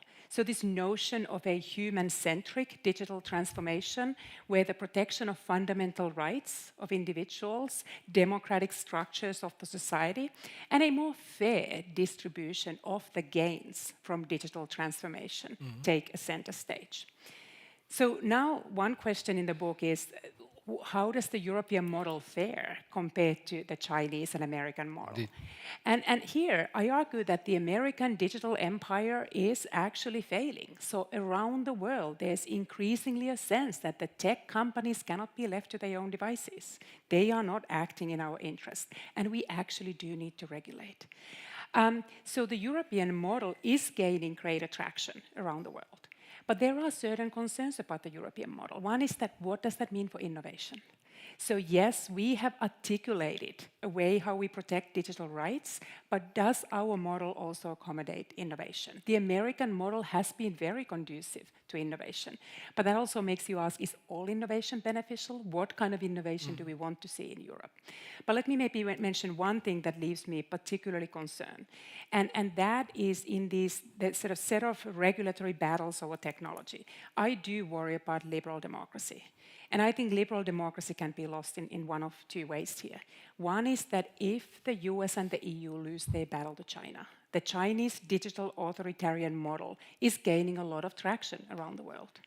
And China is able to legislate, and China is able to enforce its regulations. Americans cannot legislate, and the Europeans are having a hard time enforcing those legislations in this domain. So that is one way that I think we are really losing something fundamental. But liberal democracy can also be eroded if we lose our battle to tech companies. Because ultimately, I think if we have to admit that digital economy is either governed by authoritarians or the tech companies, we have lost what is essential about democratic digital society. What you said, because you kind of underlined the aspect of potential conflict. And indeed, from your book, Brussels Effect, I remember when we discussed it in 2019-20 in the beginning, and now many things have happened. COVID, war in Ukraine, the flow of protectionism in a global economy. So that moment then and this moment now when you're coming out with your book, what are the trends? What are the dynamics? What has changed? Yeah. So in many ways, I would say that we still observe the Brussels effect. The European legislative agenda, thanks to Eva and the colleagues, has been very active, very vibrant. And Europe has come up with just an extremely impressive legislative docket. So we have the Digital Markets Act, Digital Services Act, soon the AI Act. And these legislations, they potentially generate the Brussels effect and influence the global digital economy. That happens also with some of our legislation around Green Deal. But there are certain trends that give me great pause, Tommy. And one is that we are increasingly looking at our economy through this lens of national security and increasing geopoliticization. And it happens for an understandable reason. But this conversation around digital sovereignty, strategic autonomy, is just taking over so many conversations compared to the time when I wrote the Brussels Effect. Yeah. And what does give me great concern is that we are moving towards increasing techno-protectionism with this kind of nativist narratives around data localization or harnessing our competition policy as a tool for industrial policy, building European champions. And I just don't see that we sort of get our European competitiveness issues addressed by trying to subsidize our way to competitiveness. We are going to run out of money before the Chinese do and before Americans do. And if you take the Brussels effect seriously, you need to understand that it is an effective tool to export good and bad regulations alike. And if we start, for instance, using our merger control as a way to build European national champions, what happens when a European company goes to Brazil and wants to acquire a Brazilian company? They may also like their national champions. And soon we are the main exporter of techno-nativism, techno-protectionism. And that kind of world doesn't serve Europe well. Then we are playing Beijing's game. And we are actually entrenching this state-driven model. And that is not the path to competitiveness. Thank you very much. There's already so many points where we could deep into it Eva and Anu said. But let's keep it still in general, a couple of minutes. Peter, I turn to you. On this discussion, what is most striking about you is actually that, you know, listening my introduction, it was rather gloomy. Also, our discussion was not highly optimistic. Hearing from you, you speak in a very optimistic manner, but also, you do very impressive things. So, listening us, what's your take? How do you see that? Is there a reason for optimism?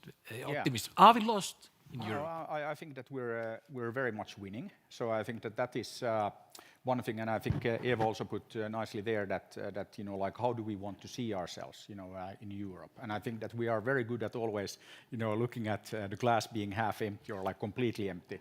And the way I look at it is that it's like full and it's like flowing over. And I think also like what Anu was mentioning there, I think we have good examples in history, and also like coming from Finland. And you look at, you probably have heard about Nokia.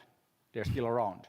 What happened to Alcatel? What happened to Siemens? What happened to a lot of these companies that were national champions and protected? They didn't compete very well in an open market, so they are like gone.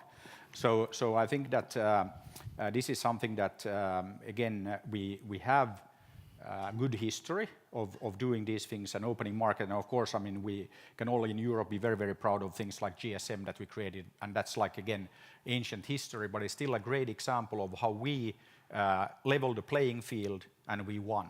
And we were very, very successful. And I think that we're still enjoying that. I mean, we had discussion yesterday that, okay, we need to get back on track. But then when I look at the world, and I mean, again, China, US, of course, we always talk about, China and US winning. It's actually not true if you then start looking at what is happening. I think that everybody wants to be European, meaning that, people love freedom, democracy, the opportunity to pursue happiness. That might be, familiar from like the American playbook and all of that. But I always say that, and I asked, like some people here also if they've heard about the American dream. And, then people are like, yeah, of course. And I said, yeah, I mean, we made it real. I mean, if I look at like, again, looking at Finland, looking at the Nordic countries, I mean, everybody has, the freedom to pursue happiness. Okay, Finland, happiest country on the planet 6 years running, so it's like true. And Finnish people always ask, like, can it be true? But then one thing that I think that is important, and I mean also, it's really about the people. It's about us. And then like, where do you want to be? Do you want to be in a country where you don't enjoy the freedom, where you're being oppressed, you can't openly talk about like anything? If you say the wrong word, you might disappear. Not a very, very happy life, obviously. So, all of these, words that, like we talk about freedom and democracy and everything are very, very real. I mean, we take them for granted, our countries because, it's, there. If I ask young people in Finland about, freedom and democracy and equality and all of that, then it's like, why do you even talk about that? That's, like, we have that, it's there. But I think that what we need to do is that we need to also, kind of like get our attitude right, that, it's not doom and gloom. It's actually very, very positive. And I also, one thing that I think where we can do better, and we already have good things going, so education. I mean, Rishi Sunak had a very good speech, like I think it was last week, when he said that the only way to, make miracles, education. And I think that this is, again, one area where we are very, very strong. And one thing that we started doing in Finland, so I mean, we have been, if you look at the success in Nordic countries, so Eva was very right that, like we've done a few good things, but if you look at, like the stats, we are the most successful startup region on the planet. If you look at Finland, Estonia, Sweden, so I talk about the finest Bay Area, we actually have the highest number of startups per capita. We have the highest number of unicorns per capita. So unicorns, companies worth more than $1 billion. I was in Beijing before the pandemic, and there was a professor from Tsinghua University who was super proud of the fact that, hey, China, 200 unicorns, amazing, competing with Silicon Valley and US and all of that, head to head. 200 unicorns, but also 1.4 billion Chinese people. Then you look at Estonia, 1.3 million, not billion. So has anybody heard about Estonia? Last time I checked, it's in Europe, it's in the EU. Estonia has now 11 unicorns, 1.3 million people. So you need, a few 100,000 Estonians to make a unicorn, and you need 7 million Chinese people. So who is winning? I mean, it's again, of course, we always have to add this per capita, to show that we're number one. But also, if you look at then another metric, the highest amount of venture capital invested into startups per capita, OECD numbers, Estonia number 1, Finland number 2, Lithuania number 3, Sweden number 4, and then the first country outside of the EU, US number 5. So all EU states, top 4, we're winning. I mean, no doubt about that. But then we've created a problem for ourselves, and this is actually true for all of Europe, serious lack of talent. I mean, when I was at Rovio and working in Angry Birds, we had 47 different nationalities. Now it's more than 50, meaning that we hire the best people, no matter if they come from Brazil or the US or Bulgaria or Finland, we don't care. And it's the same thing if you want to have a winning football, or more fitting like ice hockey team coming from Finland, and I think our Slovak friends would agree that you need to get the best players from wherever they happen to be, and then you can win. So we need to make sure that we attract the talent. So what we decided to do in Finland is that we also think that the only sustainable way is that we leverage the fantastic education that we have. We don't have enough young people, but okay, the world is full of young people, so let's make sure that we attract them and get them to come to Finland, and we offer them fantastic education.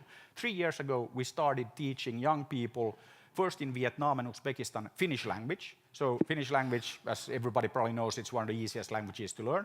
So half a year, you get to be 1.1 level, you apply to high school, you come to Finland for high school, for university, and you stay for a happy life. Yeah, and we discussed exactly in the background a little bit before preparing to this conference, and we discussed with Peter. I was asking, what do you mean exactly? Yeah. And you have, you have brought, surprise phrase. Yes. So I always say that in Europe we're very good at talking, and like the Brussels effect involves a lot of that, but we need to also get serious about not just talking the talk, but walking the walk. Yeah. So as I said, we started doing this, and actually I invited Anna, who's sitting there. So Anna is one of the students, one of the young people actually from Vietnam that we taught Finnish language. She came to Mantan Lukio, one of the fantastic high schools in Finland, and she's now in her third year in high school. We started first year 15 students, last year 290, this year 1,000, and in next 5 years we're going to scale it to 30,000 young people from tens of countries all over the planet, learning the language, coming to our high school, staying for university, and guess what?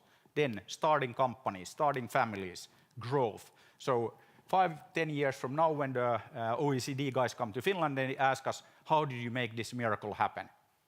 This is how we did it, through education. But hey, Anna, why don't you share with us what you think about your new life in Finland and why? Right. Maybe you can give the microphone for input now in the middle of panel. Okay, Anna, please. Hi, thank you for the floor. Yeah, we were discussing about that, but okay. Sano suomeksi. No. We'll do it in English. But actually, one of the important things, so all the young people coming to Finland, they speak their own language, they speak Finnish, and they speak English. Trilingual, all of them. But yeah. Right. Anna, short input.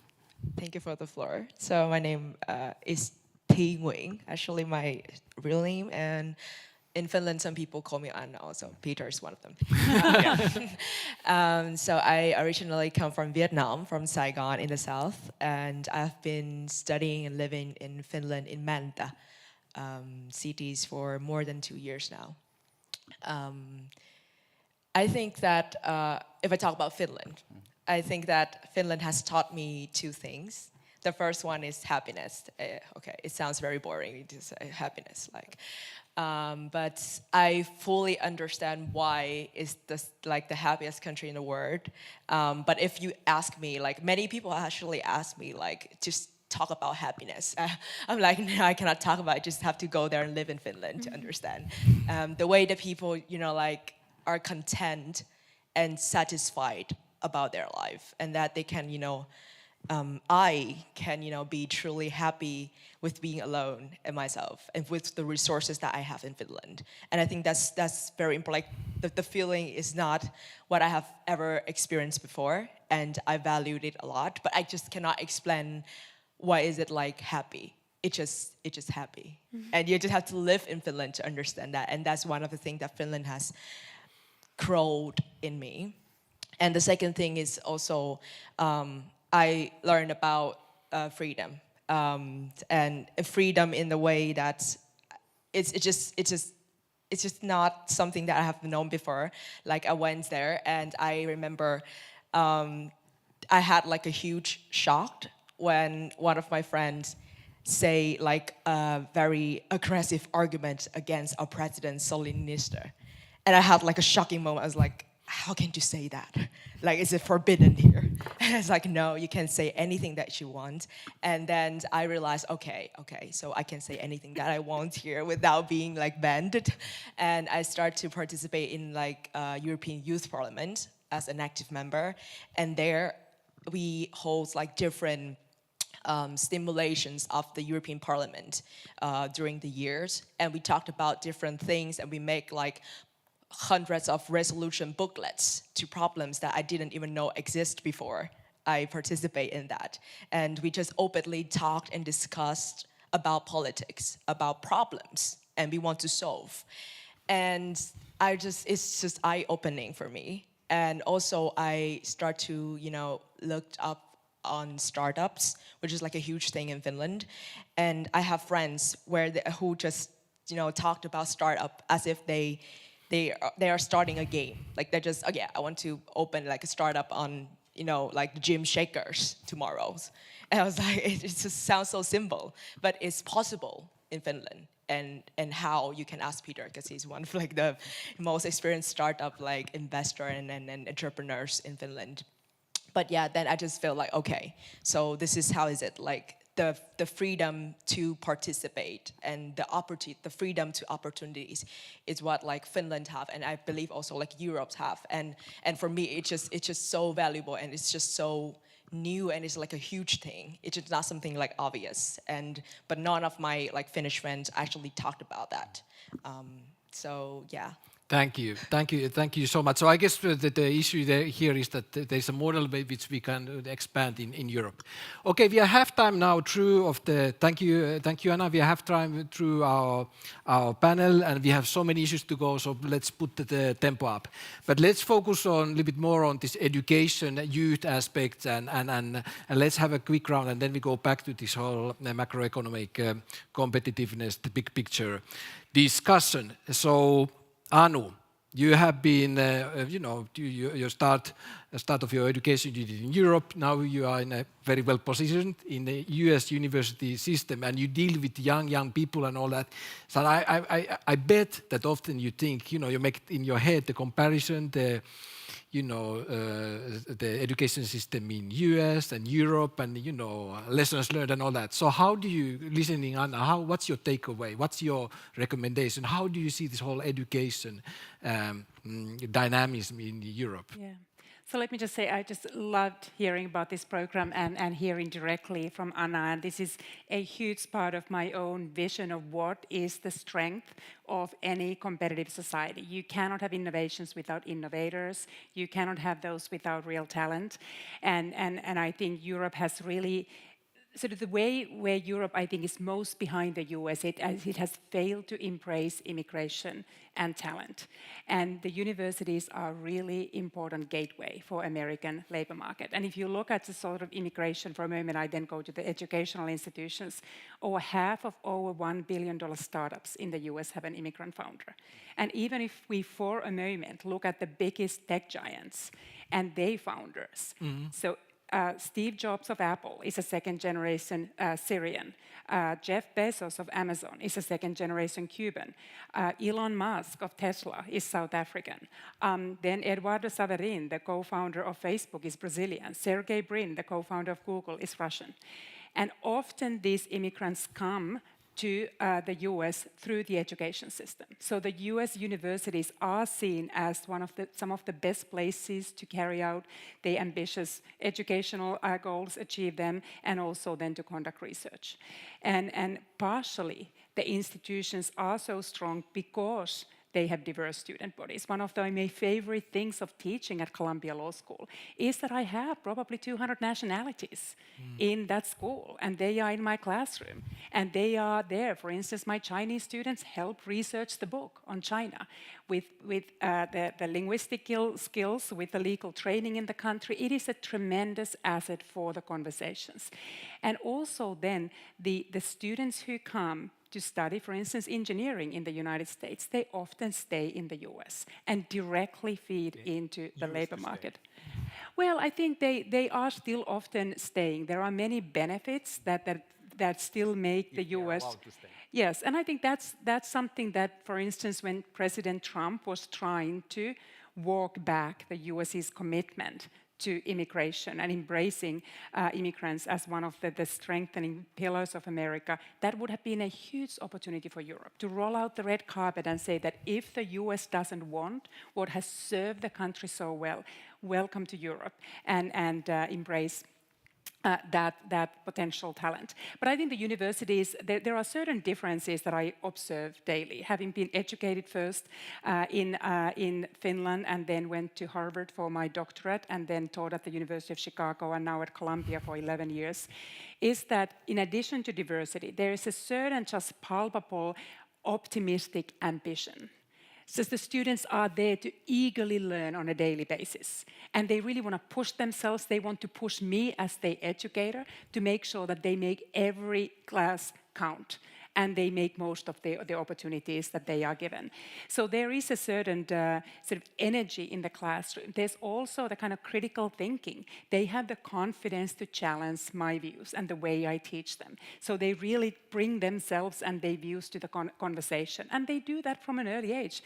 My children are going through an American education system, and from very early on they do public speaking, and they are taught to articulate their views and also respectfully but confidently sort of stand their ground and also say if they disagree with conventional wisdom. So the question of curiosity and confidence, the questioning mindset, I think it's very much part of the ethos of the American education system, and it does nurture entrepreneurship.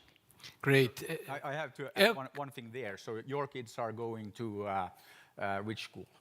Yeah, so I think there is a huge difference with the best and with less performing institutions so do you know in the US. Anybody here know which school in Finland is the best school? All of them. Yeah, the nearest school is the best school. Yeah. So this is something that, again, why I really believe that we are winning. And I mean, we need to kind of like invest in education and education of like our young people. That's the most important thing, and that's how we make miracles happen. And that's for all of Europe. And we're not quite there, all of Europe yet, but we'll get there. And also, if you look at now the numbers for the US, actually the number of international students going to the US have actually been going down. And first time in 30 years, State Department and the Ministry of Education had to issue a joint statement now during like the Biden presidency that students are still welcome to the US. And I think that this is a massive opportunity for us here in Europe because, as I said, everybody wants to be a European. You want to enjoy, freedom, the European like quality of life, the lifestyle. And this is again one area where we can learn from our American friends that we need to get our attitude sorted, the mindset. That it's a little bit like, why would anybody come to Europe? I mean, why wouldn't you? I think this is something that we really, really need to do because we have this, like European reality. We can offer this fantastic opportunity, this lifestyle, and this is something that we need to do. And always when we start talking about immigration, then people start thinking refugees and like blah blah blah. But I mean, immigration through education is super powerful, and that's what's made America great. I mean, that's like really the thing, and I think that we need to we have everything going for us, but we are not putting it into full use, and that's why I have no doubt about like Europe winning this game. Great. Eva, how do you would react on Well, Peter? I would react from the point of view of someone working in a European institution and go back a couple of years ago. It's more than 10 years now that I've been calling for us to focus on education at a EU-wide level. And I remember my very first encounters in the European Parliament with some of the heavyweights of the European Parliament, Elmar Brok to name one, because I know he's well known in this crowd.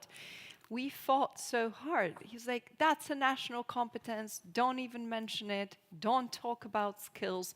Like, why should we even go to talk about entrepreneurs, startups? I think I was probably the first lawmaker in the parliament to suggest the words startup, scale up, unicorn in a European legislation. We still talk about SMEs being the backbone, but the backbone is so diverse today. Yeah. So we have to come out of what we knew 10 years ago was valid and what are the realities of today. Just this year is the year of skills. And my question is, what do we want to achieve with that year actually? Raise awareness, one would say. But I would be like, okay, let's put some indicators. There could be 2 indicators. One could be related to immigration through education, even though that's way too bold and it won't happen. But you could put any 2 indicators and measure what we have actually achieved in the end of the year. What we do right now is basically say we did X amount of events, but what did the events contribute to? It's about walking the talk in the end of the day. And this is why when it comes to Peter's passion here, I mean, the passion you have and the way you talk about the ecosystem and how it can develop and how we can be better. I mean, I would love to see that passion at many levels in European institutions, in the Commission, in national member states, because it's also through that passion that we can not just promote the European way of life, because I don't think it actually needs promotion, but it's more about making it operational for the years to come, because part of the European way of life is also our economic prosperity, the freedom that we have, the way our democratic system works. But my concern, because competitiveness is one of the words on our panel, my concern is the actual competitiveness. If you look at our growth figures, just for the Eurozone over the last 15 years, Eurozone countries, even though there's more countries that are part of the Eurozone, we have grown so little compared to doubling the economy in the US and the growth numbers. So obviously something is not going in the right direction. And we do have those concrete particular examples in certain regions or countries, but how do we scale that? And how do we make that environment possible for other countries and other regions to be able to have that passion? And that passion is not just an empty passion, it's because you've actually create, you deliver. You're proud of certain areas in your economy and your society that are excellent. So how do we get to that excellence in Europe in more different areas? Great. That's a good moment to give floor to Sandra. We were speaking earlier about Slido. So Sandra, floor is yours to give what was the results of our polling. Indeed, thank you, Tommy. We've heard a little bit about Finnish best practices, also about the American. Eva touched upon on what the EU is doing to improve innovation and competitiveness in Europe, and this was indeed also a question that we asked our audience. 41% of you answered that the EU should provide massive investment in research grants and funding. 34% of our audience said that the EU should reform the European economic model, and 24% said that the EU should invest in primary and secondary education. So a little bit mix of all answers. Back to you, Tommy. Thank you, Sandra. So at least, we are not... This is our problem. So you're wrong. All right, okay, straight talk. Yeah. Okay. Yeah. in one sentence, why we are wrong? Because the thing is that it's all about the talent. And I mean, this is also why I know that we will win in Finland, because we will have the talent. We'll have the highest talent density anywhere on the planet. And there's no way you can spend your way into that. It doesn't work. I mean, you can improve or increase all these grants and all this stuff as much as you want, but if you have no people to kind of like run with that money, it will amount to nothing. It's like a complete waste of our taxpayers' money. So it's not going to work. If we don't, and I mean, this is again what Rishi Sunak got right, that the only way to create miracles is through education. And I mean, if we don't have that working, we're not going to win. I mean, and this is actually a strength of Europe, and we need to invest more into education. And it's not just universities, it's like the whole thing. I mean, what is totally broken in the US, from my perspective, is that yes, fantastic universities. Where do the fantastic students come to Columbia? They come from the rest of the world. They don't come from the US. I mean, of course, some of them do. And this is kind of like the thing that we have in Europe, and we need to invest more into primary, secondary education, not less. And then we don't even need to have all of these grants and all of that stuff, because people will make amazing things happen. It's all about the people. I mean, this is like why we will win. We're not going to win by giving people, money that or go invent something. Here's $1 million or $1 billion or whatever. Doesn't work. It's a good opportunity to take that back to actually yesterday's discussion, because there was quite, we were discussing about the Green Deal and all those economic dynamics. And so my question, to take it a little bit back, because there was an argument, and I would turn now to Anu, is that, well, basically, the point was, and it's about the focus on the regulation in Europe. And the point which was made is that as having the system we have, we are going to, strangle ourselves economically, while being sure that we respect every regulation we have. Which means that here in EU we have a discussion about our single market. Yesterday many points were made that actually it's quite fragmented. Yeah. And so how does this, over-focus on regulation, well, later we can come on the issue of entrepreneurship, how does it play out with your, your main argument, and how do you see that, EU as a regulative power, as we have this huge discussion about how our own regulations, and you mentioned yourself the challenge of implementing what we decide. Yeah. So there is often this notion that digital regulation is inevitably impeding innovation. And that's what the Americans are looking at, the European model, and say, we all can name the GDPR, but name a European tech company. Yeah. And then they pause. But I really would like to dispute this notion that by regulating the digital economy, by protecting the user's privacy, by making sure that hate speech and disinformation does not blanket our online space, we are somehow being left behind. So I think it's absolutely compatible to pursue ambitious digital regulation and enforce that regulation if we take care of the other components of our tech ecosystem and our innovation, components of innovation. So there I fully agree on talent. I think that is one key piece. It's not the only piece. You also need to make sure that you can embed the talent in an environment that then fosters entrepreneurship and innovations. So if I think about, for instance, what the EU would need to focus on. So regulatory agenda should march on, but it shouldn't take our attention away from the urgency of completing the digital single market and single market more broadly. That is the strength of our economic power, and we need to tirelessly work to complete that. We need a capital markets union. We need deep, robust capital markets so that you can fund those innovations in the EU. Currently, we have actually pretty good startup activity, but it's hard to scale in the EU. When it comes to more advanced funding rounds, often you need foreign capital. Third, entrepreneurs need to be allowed to fail. And we do not have the culture, nor do we have bankruptcy laws that are anything but punitive. So European entrepreneurs cannot take risks because it's hard for them to fundraise after that. So those are some of the issues that I think we should be tirelessly focusing on. And absolutely talent is the key, but if I can take an example, for instance, in the domain of artificial intelligence, and we ask who wins the AI race. I think talent is one of the key 4 components that you need to win that race. Second is that you need to have access to data. And this is something that we are behind both Americans and Chinese. We do not have the companies that are globally sourcing the data, nor we, for a good reason, have the Chinese government's practice of harnessing the data without any protections. But then also you need to have the computing power, you need to have the hardware so that you can actually run these models. And there comes the tricky question. I don't think necessarily that throwing 40 billion so that we are only 80% dependent as opposed to 90% dependent on semiconductors is the answer.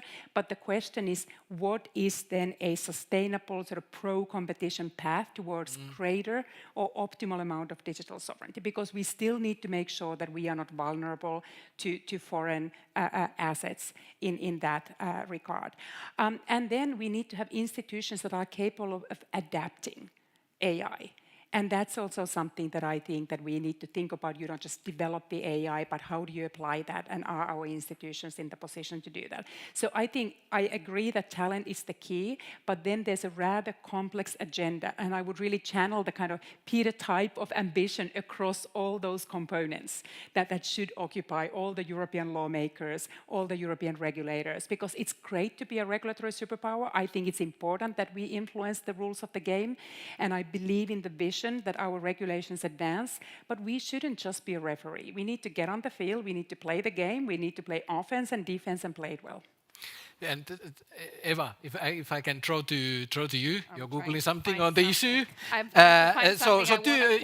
question, what Anu said, and in two parts. First of all, Anu's point was that you can regulate, but you have to take care of the framework, in many aspects. A, are we doing that? And B, actually, if you just think our economic policy discussion in EU, let's say Lisbon agenda, we remember, the language was much more different. We were speaking about entrepreneurship, competitiveness in totally dimension. Now it's about industrial policy and investments with taxpayers' money. So how do you see it? How do you take in what Anu just said?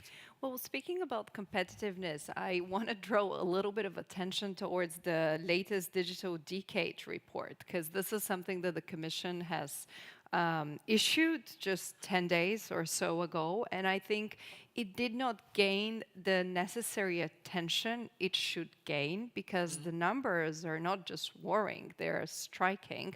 First of all, how far we are from the goals and names that we've put, and second of all, by stating where we are today. So what it states is that AI is uptaken by European companies only at 11% at the moment. We rely on foreign countries 80% on our digital products and services. And our share of global revenue in ICT has drastically fallen.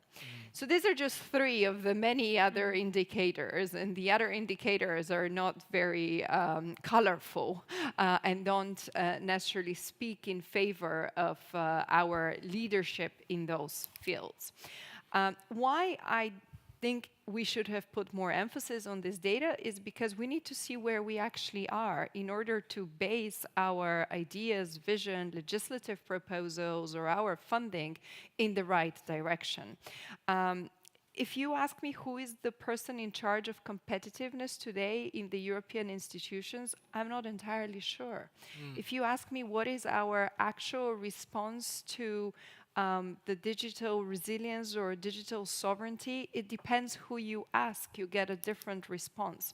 And I think to a certain extent that's the case because member states have different visions of the way forward. But we need to be able to unite the leadership at national level to come up with a vision, which doesn't mean we need to pick the next digital champion, no, but to make sure that we are going to put, whether it's the funding or whether it's the certain, facilities to enable that single market to be fully digital. So when we speak about the single market, we know it means that it's also digital single market. And that can happen by, yes, there is perhaps legislation that has to be amended, others that has to be maybe scratched, And third, that has to be rethought.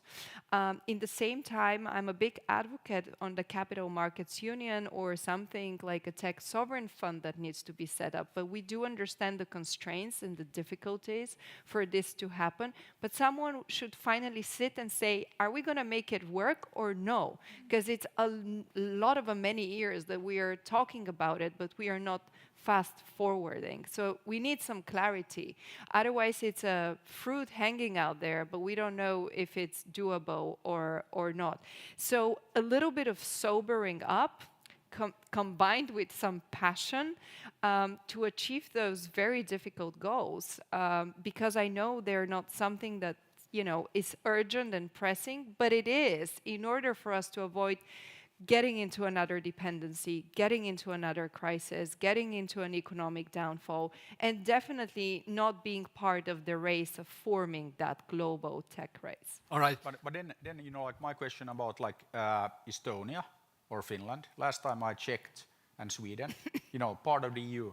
So, if we have 11 unicorns in Estonia, last time I checked, we didn't have a few hundred unicorns in Germany or France. So like, what's happening? Why don't we see all of Europe performing at that same level? We have the same regulation, so it's not like, there's something stopping then, our German and French and Spanish and whatever friends doing the same. There's nothing stopping you. Same regulation. So, so we can't use that as an excuse. If some countries are like performing better than the US, better than China, why isn't all of Europe doing the same? Yeah, I would put one word, mindset, and you also mentioned it earlier. And I would also make the, okay, we can underline Finland and Estonia, but actually there's many regions in Europe, not maybe the countries themselves, but the regions which are doing very well. Listen, I have been a little bit bad moderator in the sense that I have kind of left the audience and not giving the floor for audience. We are running out of time, so we take 2-3 questions still, very short ones, set the question, and then we go to the closing round of the panel, because time is running. So, do we have any questions from the audience? Okay, we have, I can see 2 there. Be very precise. Precise and with the question, and then I turn to panel. So you have there, and then you have there, and those 2, and then we come back to panel. Please be short, be precise. Thank you, Tommy. I appreciate the opportunity to ask a question. I'm an American. I'm retired here, and I like the emphasis that you put on education. And I'm trying to figure out where education fits in terms of the transatlantic relationship. Keep it on the question. Deepening the transatlantic relationship. Right now, for eons of years, we've dealt with a very set paradigm as to what kind of interchanges we have. Basically, an American student is treated like a Chinese student or a Russian student in trying to study in the EU and vice versa. So I'm wondering if there is a time to, instead of TTIP and geopolitical realignments and diplomatic cooperation, whether looking forward, it makes sense to deepen the educational interaction between the US and Europe in order for us together to advance in the future. All right, and the second there, very short question, please. Thank you. I'd like to offer 2 answers, quick answers to Peter's question. Number 1, why not in Germany? I have a child at the European school. We are looking for German teachers. We can't get German teachers here. Why not? Because there aren't enough in Germany. Primary and secondary education. Yes. One answer. Second, I'm today in venture capital. And here, I think Eva's point, mindset in our investors is not there. European investors don't think technological risk. What do you think of those? Totally agree, and I think that what you mentioned there, teachers, that's like absolutely key. When Estonia regained its independence, like early 90s, after years and years of Soviet oppression, first thing we did, we sent Kari Niinistö, older brother of Sauli Niinistö, who was running teacher education at University of Turku, to Tartu University. Together with Jaak Aaviksoo, they redefined teacher education in Estonia. Estonia #1 right now. So, wonder why, teachers. So I think that is, again, really difficult for me to understand why we don't understand this Europe-wide. Yeah, it's about money, but I mean, the thing is that we need to think long term, and this is something that we can't fix 5 years. I mean, it takes 10, even more. But when we do this, we win. And this is, again, why, I was commenting that we got it wrong on the slide, that we need to invest. It doesn't come, and it's actually cheap compared to like the money that we're throwing away at like various like initiatives. So I think that we could actually save some taxpayers' money by doing things differently, investing in the people. All right, great. We go for the closing round, so for the answering the questions, and then if you maybe one made like takeaways from this panel. So what is your like the one point you want to us to remember, and one reason to be optimistic? So answer, you can choose the questions, one advice, and the one reason to be optimistic, so we kind of end happily this thing. So maybe just one comment on the educational piece. I am one of those beneficiaries who went to the United States for my master's, and it just opened my world. I love the mindset, I love the energy, I love the contestation in the classroom, I love the confidence-building way of teaching. It was empowering, it was just ecstatic, and I haven't returned. I come always back because this is still a place that I firmly believe that I belong and continue to belong and continue to invest in. Because I think I have deep concerns about many aspects of the United States. I think there are many reasons for lifestyle, for stability even right now, for students to choose to come to Europe instead. We are charging over $60,000 a year for students to study at Columbia Law School. That is not a path. We cannot educate the entire world. But ultimately, there's a lot that in terms of that mindset is not something that is the sort of touch to the price tag. So maybe one sort of takeaway in general. I really want Europe to understand what are its strengths and never forget that. Because right now, if we are moving towards techno-protectionism, we are playing Beijing's game, and we are moving away from the territory within which we can excel. So I think this panel has had the kind of optimism about the building blocks that have nothing to do with closed economy. We need to continue to be open. We need to continue to work with our like-minded partners. And we even need to continue to engage to the extent that we can with the regions and the countries that are more challenging for us. But ultimately, I believe in open Europe. I believe in Europe that does believe in itself and hope to bring that. But I think the friends of Europe and the ones who really cheer for it also need to be its honest critics. Great, Anu. A high note. Eva, so main takeaway and reason to be optimistic. Well, a reason to be optimistic is having Peter here and the passion he shared with all of us. He definitely energized me and gave me the belief and the trust that we do have those bright minds across Europe. I think it will make a lot of sense to meet more often with them, to discuss a debate, and to get to work. We have a lot of work to do, and that's not a bad thing. I think we all love Europe, and we want to work for Europe. So it's now the time to do that. We should not be thinking it's an election year. We can start preparing already now. But with that optimism and that passion, I think it will be easier to get to work. Great, Eva. And Peter, so main takeaway, main message, and the main reason to be so optimistic. I really think that like the answer is very simple, that it's about the people, and it's about the young people. I think that's young people are the future. I mean, it's biology, all people die. So that's how it works. But so we need to invest in the young people. I mean, that's like obvious to me. But then also, I mean, we talked a lot about education, but I think it also is, like always the mindset and all of that, that I always say that who cares if you have the best education on the planet if you don't do anything with it? And I think Europe has a bit of that problem, that we have figured out like the education piece to, some extent, but then we still have this attitude problem. I mean, and this is again that we still have universities that think that it's a bad thing to work with, the business side, because, like that's, like suspicious and, like bad. And I think that we need to fix this, that it's okay to actually take that fantastic education, and then you throw in like the second E, like entrepreneurship. So you combine education and entrepreneurship, and we train our young people. So you heard from Anna that, you know, all the people that come to Finland now, we give them the language, so we train in language, but also on startup entrepreneurship. You know, so like, what do you do with the education? You can start a company. You have the freedom. You can do that. And I was super happy. It was like 2 weeks ago, Simo, who is a principal at Forssan Lukio, one of the high schools, and he sent me a message on WhatsApp that, hey, I went with this, you know, Vietnamese girl, she's our first year in high school, and helped her start her company.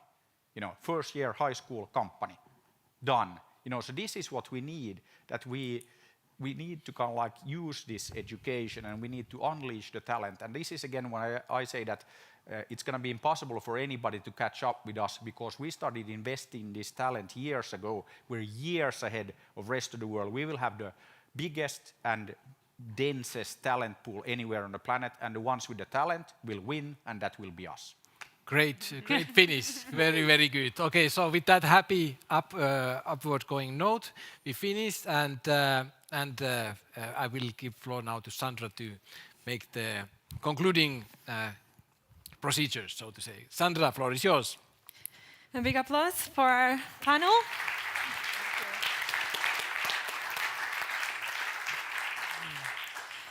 Thank you, Tommy, and thanks to our speakers on these great insights on education and innovation. Dear audience, we will now break for 30 minutes. I invite you to join us for coffee before we resume again with our agenda and our next panel on Europe's economic outlook, a road to recovery, at 2:30. See you soon.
dear guests here at the studio, dear online viewers.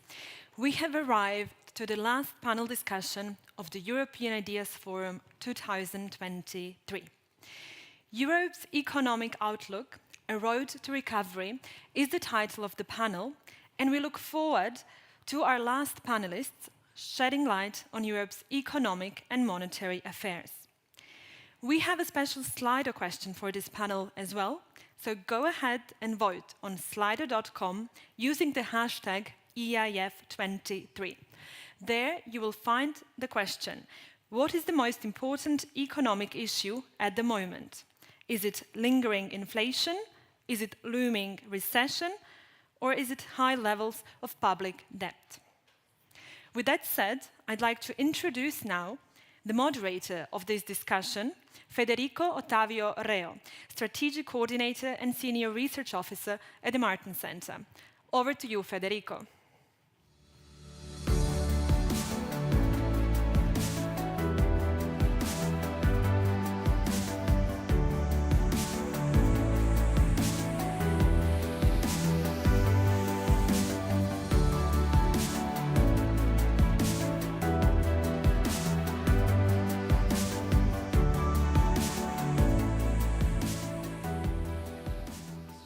Thank you very much, Sandra, for the floor. Welcome again to this last panel of the EIF. We have discussed a very broad range of issues, from geopolitics to artificial intelligence to healthcare data. We finish on the economic outlook, which of course is an issue of general concern for all of us and for all citizens in Europe. I will not bore you with any long introduction on the topic. Maybe I will limit myself to observing that the question mark in the title of this panel seems rather justified, a road to recovery question mark, because we seem to be have entered a rather volatile and uncertain economic environment. This was already reflected, I think, in the summer forecast of the Commission published about a month ago, which detected a dampened growth momentum in Europe for this year and next year, and also an inflation that has dropped significantly from the height of last year or so. October last year, I think, was the peak, but remains significantly higher than the 2% medium-term goal of the European Central Bank. So that is compounded by a very, to put it mildly, a very unstable geopolitical context, with ongoing war in Ukraine and now this new conflict in the Middle East between Israel and Hamas that we hope remains circumscribed, but it might escalate. And this will have, of course, a bearing also on the economic outlook for next year.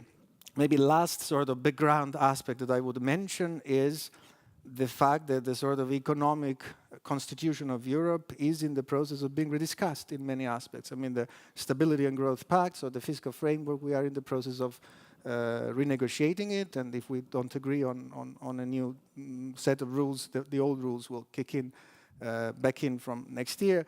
The ECB monetary policy has changed quite significantly in the last year or so. So a whole set of very complex, risks and issues, and we have four amazing speakers to discuss all aspects of the problem with us. I introduce them now in alphabetical order. So I start from Oscar Arce. Welcome. You are Director General for Economic Statistics and Research at the European Central Bank. You have had a number of other positions, which I will not list now for the sake of time, but a very rich biography and the top monetary policy maker. We have Maria de Mertzis, who is Senior Fellow at Bruegel and part-time Professor of Economic Policy at the School of Transnational Governance of the European University Institute. You have also been Deputy Director of Bruegel until last year, I believe. We have Martin Lark, who is Head of the Secretariat of the European Fiscal Board, so an independent advisory board within the European Commission focused on fiscal issues. And we have, last but not least, Sigrid Muresan, a longtime friend of the Martens Center, I would say, to begin with, but more importantly for the purpose of this panel, Vice President of the EPP, member of the Committee on Economic and Monetary Affairs of the European Parliament, and also General Rapporteur for the EU budget for 2024 in the Parliament's Budgets Committee. So I suggest that we start delving into the issue, maybe starting from the more seemingly technical, technocratic topic, which is monetary policy, and ending on the more political issues. And maybe I will start by asking Oscar a question. I mean, we are, as I mentioned, I mean, the inflation rate is still significantly higher than the medium-term goal of the ECB monetary policy. We have experienced a significant tightening of monetary policy over the last half year or so. What is the strategy to make sure that this doesn't result in doesn't dampen excessively economic activity going forward, also in an election year such as 2024? Well, thank you, Federico, and thanks to EIF for inviting me to this fascinating panel. So your question is a tricky one, no? As you said in your introduction, inflation is going down. We are now less than half of the level that we had just 1 year ago. And this is the result of the combination of two factors, I would say. No? One is the fading out of previous negative supply effects, mainly on energy cost, but also on food, which is still pretty high in terms of inflation, but it's going down. Also the bottlenecks and so on that were affecting negatively supply chains are kind of already almost normalized. And the other important factor, of course, is monetary policy, which has tightened significantly. I would say not just over the last year or so, but I would emphasize that we started the normalization of our monetary policy already at the end of 2021, when we announced that the pandemic programs and more generally the loose monetary policy stance at that point would be normalized over the course of 2022. No? Something that we did. In particular, with the latest decision in the Governing Council in September, 3 weeks ago, the ECB has increased the policy rates by 450 basis points and is in the process of reducing the size of its balance sheet. So monetary policy is acting there. In our latest forecast, which came a little bit after the one of the Commission that you mentioned before, we foresee the convergence of inflation towards levels close to 2% towards 2025. So this is our baseline projection. And going back to your question, can we make sure that this disinflationary path that we have seen so far and that we foresee to happen in the coming 2 years can unfold without causing a very high cost on the economy? Well, let me provide an answer on this question by focusing also on our projection for GDP growth. As you said, I mean, what we are detecting right now, very much in line with the Commission, the IMF and others, is that the euro area economy is slowing down in the second half of this year. So we foresee very weak activity, very weak growth in the rest for the second half of this year. We cannot rule out even the possibility that we can see some drop in activity at some point. Later on in 2024, we should see some recovery in growth rates as a combination of two factors, lower inflation and higher wage growth, which should allow for some recovery of real income, hence allowing some recovery of consumption and activity. So in our baseline scenario, we don't foresee a protracted or deep recession. This should be clear. Of course, risks are on the downside. The situation on the geopolitical front is very fluid, as we know today, and we cannot rule out some more negative shocks down the road. But in principle, I mean, this disinflationary path should be consistent with some growth coming back in 2024 and 2025. And all this is taking place in a situation which is pretty unusual if you look at previous monetary policy tightening periods, in which the labor market remains pretty strong. And the unemployment rate in the euro area is 6.4% in August, which is the historical low. Of course, this does not guarantee that employment will remain strong in all possible circumstances in the future, but it's something quite significant so far. No? So I think monetary policy is doing its job. The determination of the ECB is absolutely intact. We know we have to deliver on our unique mandate, which is to deliver the 2% over the medium term in a timely manner. And we will do so. And of course, this comes with a cost in terms of activity, because an important channel through which monetary policy moderates inflation is by dampening demand, and this means lower activity levels. We are aware of that. But an important service, maybe the most important service that the monetary policy of the ECB has provided to the ultimate goal of price stability is by keeping inflation expectations anchored.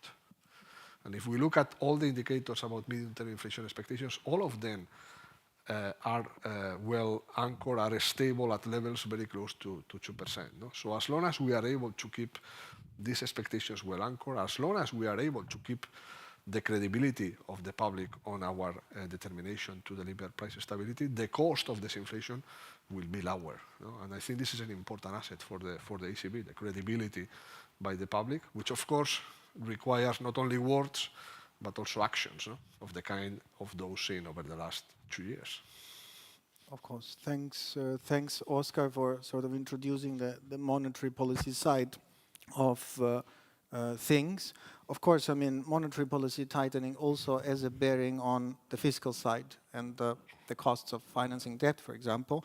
And so that's why I would now move briefly to the fiscal side by asking Martin. I mean, I mentioned we are in the process of renegotiating the entire Stability and Growth Pact.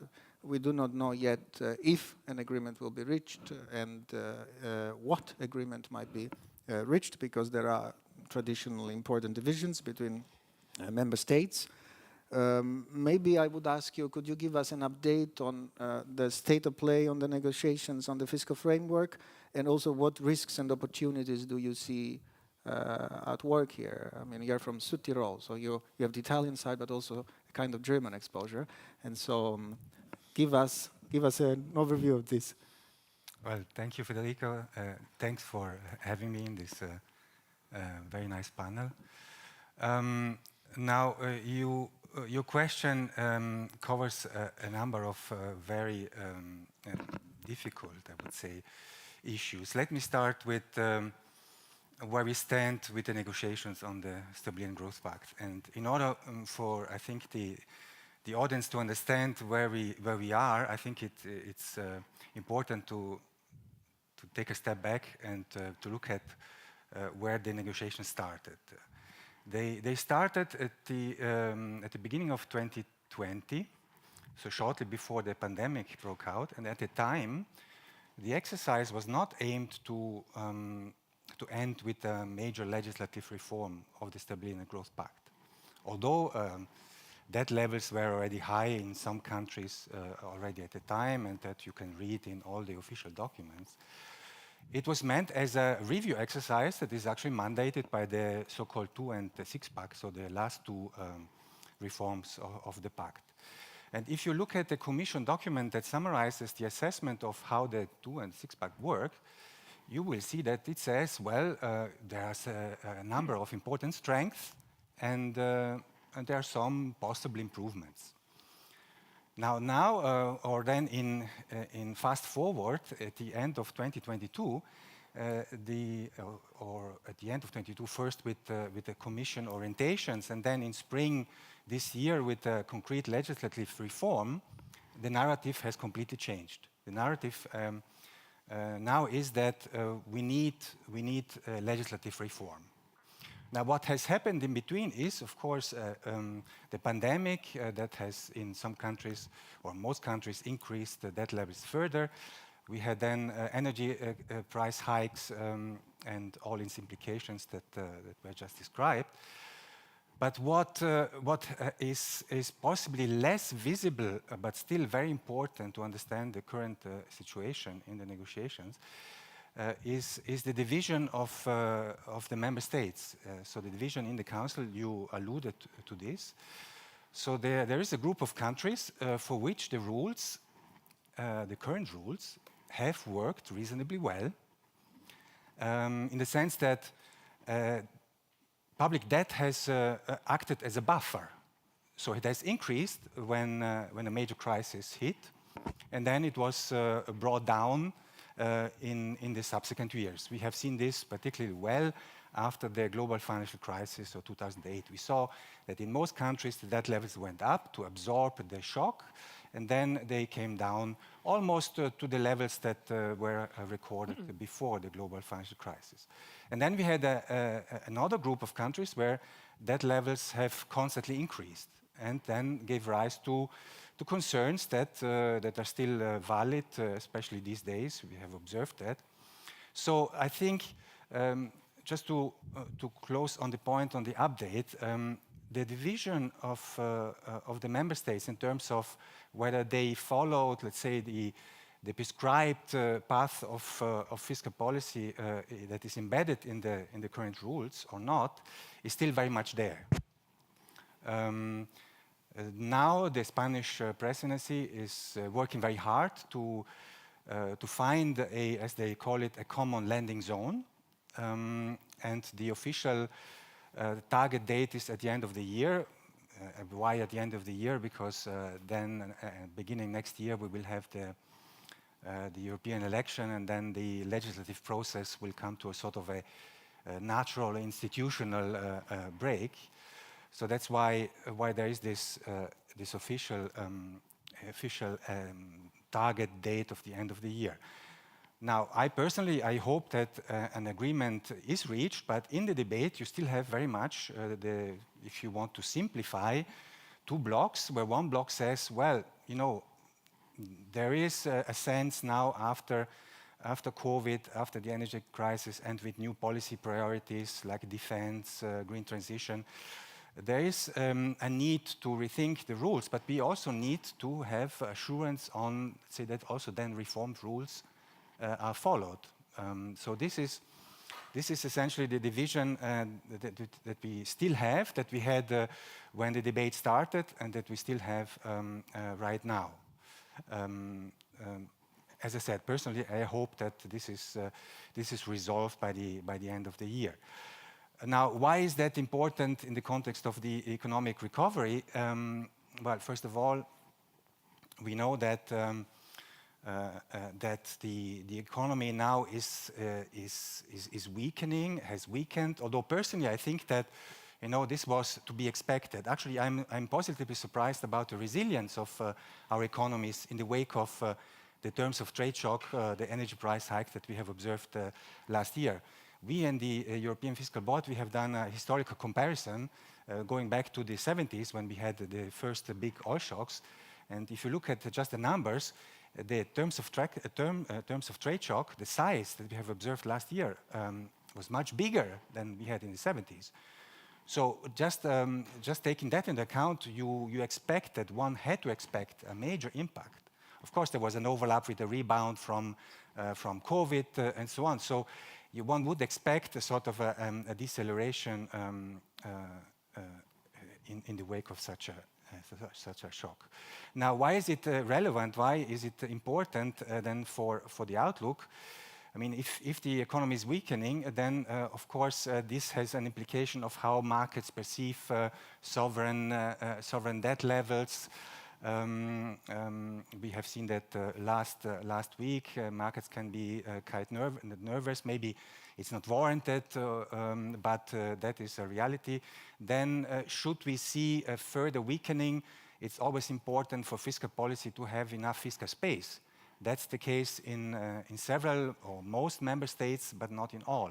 So to conclude on this, I think having an agreement on fiscal rules, whether they are reformed or whether they are the old rules, I think is very important to give clarity to markets, also clarity to fiscal policymakers. Thank you. I guess everybody will concur with that, and we will come back to some of these issues, for example, the issue of the fiscal stance later on. But I would now move briefly to Maria. Maria, you are a top think tanker, scholar with a background on central banking. So I would ask you, I mean, give us an overview of what are the key areas of vulnerabilities that you see within the next year or so, let's say until the time when the next commission will will take office, and what are the key priorities and the key actions that European policymakers should take, in your opinion, to improve the outlook? Yeah, thank you, Federico. Not a small question, a big question. Perhaps I should say it's very difficult to disentangle the short run, the next 6 months up to the elections, to much more structural risks. But if I were to make that attempt, I mean, I would like to start with still the energy shock. I don't think we're quite out of the woods simply because, well, there's ongoing wars, there is new areas of conflicts that are happening there that could possibly, not yet, but they could possibly have an effect on prices of oil particularly. We've heard yesterday also the Finnish incident on sabotaging pipelines. All of these things provide jitters to the markets, and it's be absolutely essential to monitor what it means for energy and particularly the energy security of the EU. I don't think we should move away from the fact that our energy security still is quite precarious. It's not something that we have sorted out. We are walking in the right direction, but it is very far from resolved. So I think that would be the first one, and if you like, this is also the most urgent one, because we have a winter coming up. We need to make sure that the energy security is indeed secured. Now, I would be very interested to hear the answers to the poll question that you gave, but no doubt I think inflation is going to be up there, and particularly because it is really the heightened prices that we see are on goods that actually all consumers face every day. Anecdotal evidence will show you that food price inflation, coming down to perceptions, is so important for understanding the direction of inflation. And you know, there are some numbers that are coming out which are really not true, but they really affect the perception of how people see inflation, and that of course affects behavior. It affects very different things. So the inflation risk that I see is really the stickiness. This is the thing that, and I think the ECB worries about that, how much is inflation going to stick? Because any reversal of policy direction will have to take a view on the stickiness. If it's not sticky, then of course we can let things work out. But if it is sticky, then the ECB will have to address it very, very differently. And here, that adds to a problem that has been, in my view, an important problem in the macro situation, and that is the awkward policy mix that we have. During the pandemic, you had the engines of macro policy stabilization moving in the same direction, the fiscal authorities helping everybody, but also the ECB helping everybody through providing liquidity, through monetary policy actions. In the energy crisis, these engines are now moving in opposite direction. You had the fiscal policy pressing on the accelerator, again, to help consumers, firms, but the ECB fighting inflation is moving in the opposite direction. And now you have an awkward policy mix. And we don't know how long this is going to last. And we also don't know how this is going to play out. So the fact that I think what Martin said is correct about the resilience, but it is a compound also effects partially. It is not a good situation to be in a position where the two big macro players, the fiscal and the monetary, are not working in the same direction. I think this is very awkward. So the question is, how can this stop? I mean, and when can it stop? So I think that is the second risk I would point out. And then I can't resist saying something about the fiscal rules. I think Martin described the issues very appropriately. I think the one risk I see here is that in 2014, some kind of rules will have to kick back. And those rules will effectively tie the hands of fiscal players coming at the time of recession or almost recession. So we are, constraining the fiscal instrument at times that actually we might need it. Now, this isn't necessarily without good reason. Fiscal policy has been used extensively. We have had what Martin called the lack of fiscal space. We have debts that have been severely increasing as a result of the two crises. But it remains a risk, the fact that you're bringing back a governance framework at a time when the economies actually might be needing a little more help. It's bad optics, but it could actually mean for bad macro policy. Now, it all depends, of course, on how the mix plays out. But these are the three main risks I will see for the immediate future. And then, of course, there are many more that are structural and they go beyond the term of your question. Yeah, thank you. Again, a lot that we could pick up on, and we will pick up on some of this, particularly this awkward policy mix. I'll try to come back to you with a question soon about that. But before, I would like to now move to the more political side of this conversation. Siegfried, you are a senior, seasoned parliamentarian. You have a long experience in economic policy making. We have elections next year. 2024 is an election year. Of course, economic results will have an impact on this election. We know that when in times of economic difficulties and downturn, middle classes suffer and they tend to vote for protest reasons, often for parties that are liberal and not necessarily particularly Europeanist. So I guess my question to you is, how do you see the growth prospect, and also in your capacity as responsible for next year's budget, how can the EU budget help tackle some of the issues that have been put on the table? Look, the truth is that whenever Europe is hit by a crisis, people in Europe expect the institutions of the European Union to provide support. We have seen that over the course of the economic financial crisis, 2008, 2010, but also in subsequent crises which maybe did not have an economic origin: migration, refugee crisis, Brexit, COVID, Russian invasion into Ukraine. None of these, by the way, caused by the European Union, but citizens in Europe expecting the European Union to support. And I think in each of the crises we managed to do a lot. We also managed to equip the European Union with some new tools, some new instruments to make sure that it can help and that it can improve the resilience and prevent, a next crisis to hit equally strong. Now, on the economy and in recent years, the truth is that since the last European election, since 2019, through the so-called European Green Deal, we have embarked on a fundamental structural change of our economy. I mean, it is a new objective which requires hundreds of billions of investments every year that the European public money level obviously cannot shoulder alone. We have ambitious targets. We all want to pollute less, to tackle climate change better, to be more energy efficient, and to accelerate the transition to a green economy. We have to make sure, to answer the political part of your question, that of course no one is left behind, that those categories of people and those categories of enterprises that have to shoulder some of the economic costs and that have to shoulder the bigger part of the burden are supported properly. So we have embarked on a fundamental economic transformation. We at the European level have said when it comes to the budget of the European Union, it can be part of the solution, and we have made the commitment that 30% of everything that the European Union will be spending from its budget and from the newly created recovery and resilience facility created after COVID will go into greening. This is a lot. With, of course, the budget being about 1,000 billion euros over the course of 7 years, and that recovery resilience facility being about 700 billion euros over the course of 6 years.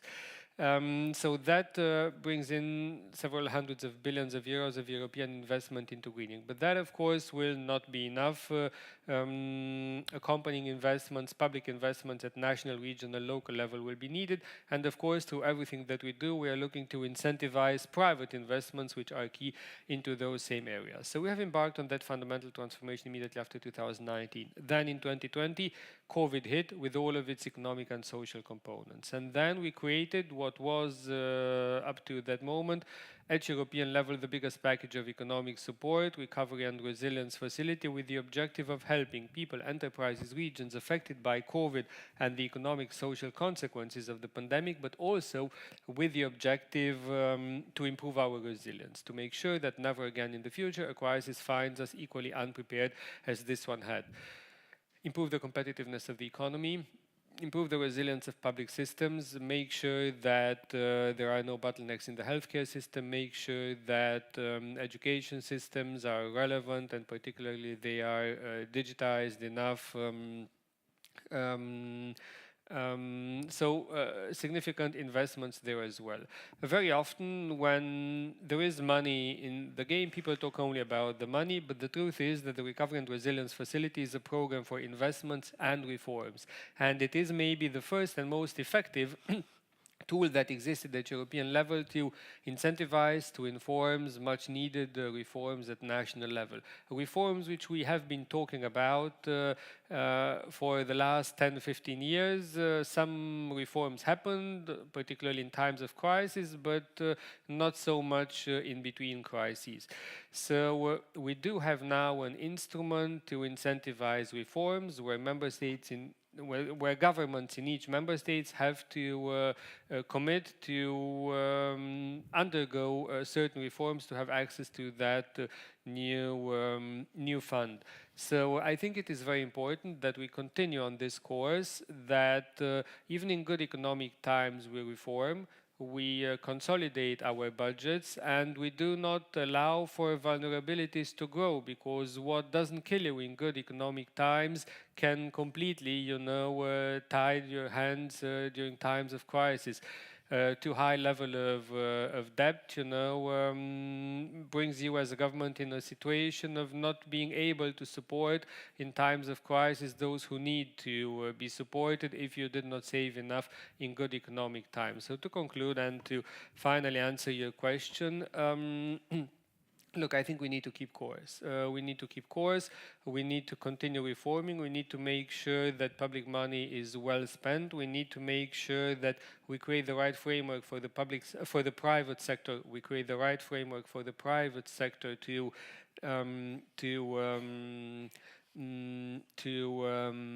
invest in greening, in making our economy more digital, and of course, we are in competition with other parts of the world, particularly United States, doing a lot. Inflation Reduction Act, creating big incentives for investments in the United States. We're seeing that generating significant investments.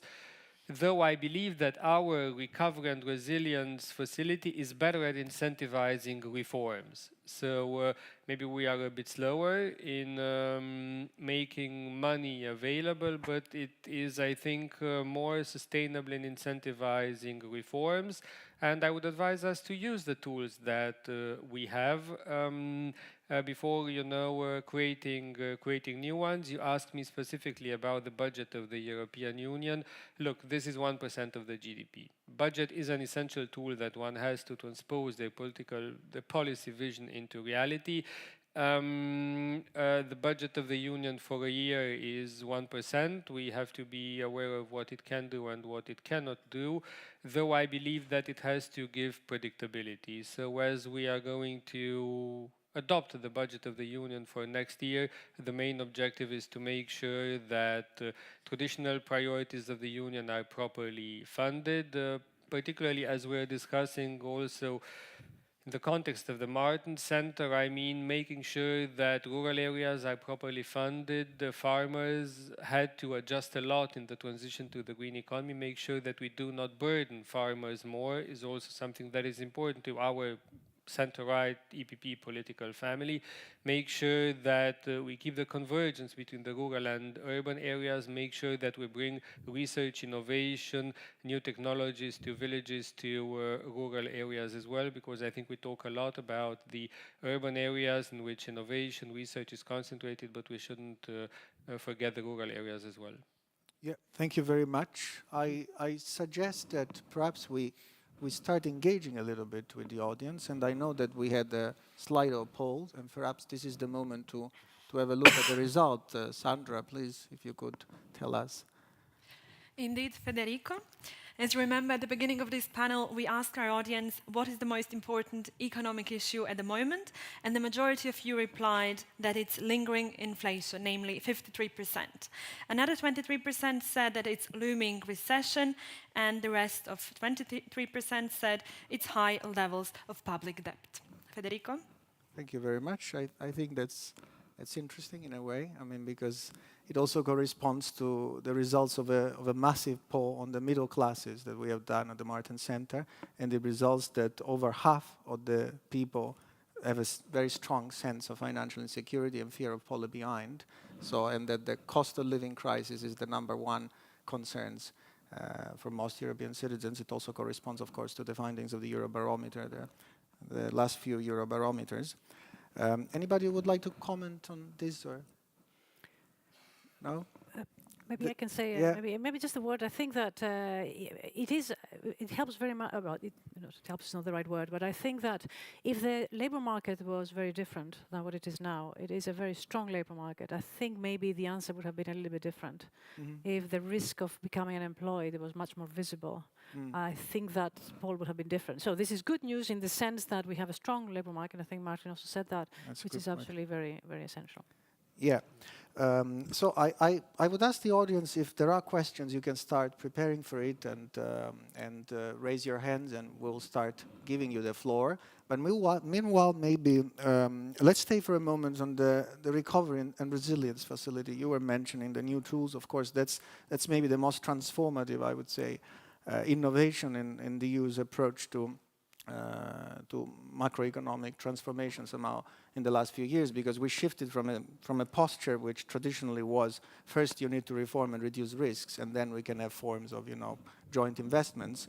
Now we are doing the opposite somehow. We are putting the pot of money on the table and we are trying to tie the reform process to that. You seem to be quite positive about the reforming results and of the RRF. So I would like to ask the other speakers, how do you see? I mean, we are about midway, I would say, in the disbursement of RRF funds and the spending of RRF funds. Is it really, I mean, such a successful tool for reforms so far from what you can see from your observation point? Maybe we can start with Maria. I would say yes. Of all the instruments that we put forward, I think this is the most interesting one in my view, precisely because of this point, because it does have the carrot for reform, which is absolutely essential. It's not easy to answer your question right now. I think we need to wait and see what kind of, if you like, actually outcomes we will have. So I don't want to prejudge that. But in terms of designing a tool, I think this has been a very successful one, and actually incentivizing countries to pass difficult reforms with, of course, the vigilant eye of the Commission, who is actually checking all of this. And in terms of moving forward, I think it would be important to understand which features of the RRF are perhaps worth emulating. Yeah, thank you. Anybody else would like to comment on?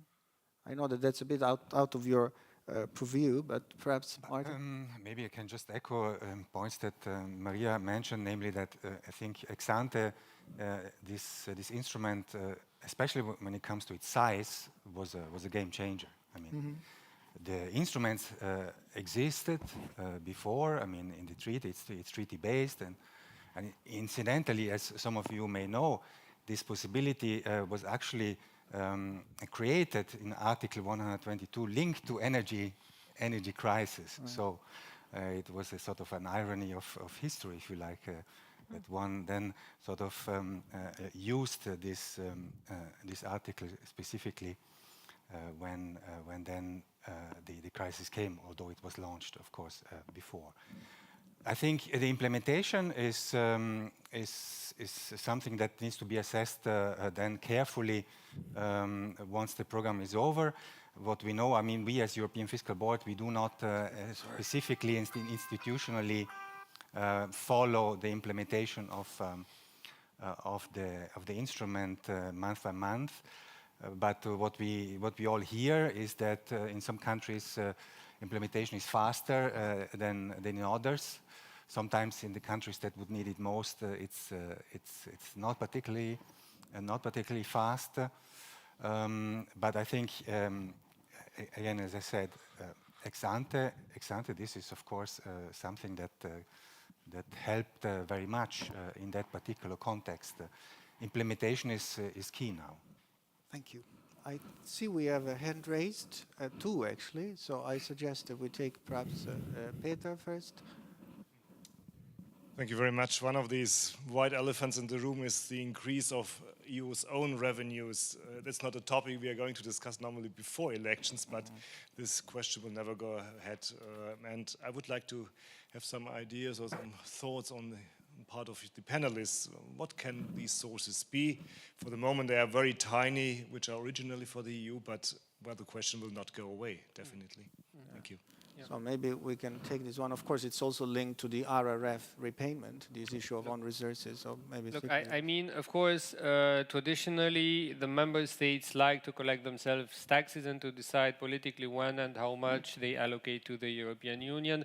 Traditionally, the European Parliament was always advocating for the European Union having own resources, own sources of revenues, so that the funding of the Union is more transparent, predictable, more objective, and not the result of political negotiations every 7th year. So this is what the Parliament stands for. Also, we ourselves as the EPP. Now, there is a commitment at the level of the Council, the Commission, and the Parliament to do some work in this area, but of course we see that this is, for the reasons that I mentioned, more difficult at the level of the Council.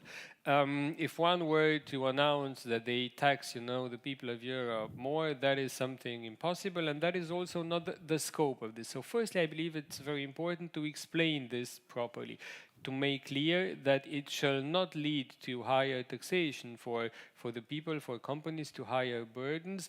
It is about making the funding of the Union more transparent, more objective, so that also people cannot so easily fall victims to the populism that exists right now in saying Europe is so costly, it's so untransparent, your country is paying in more than it is benefiting, and so on. So per se, I believe the idea is important, it is needed, and it is even more needed because of the creation of Next Generation EU. Because Next Generation EU, the Recovery Resilience Facility, is about half grants, half loans. The loans, the repayment of the loans is clear. The Commission borrows the money on the markets, puts at the disposal of governments, they invest, and then the governments repay the Commission so that the Commission pays back the initial investor. But for the grants, we have to be honest, the repayment is not yet clarified.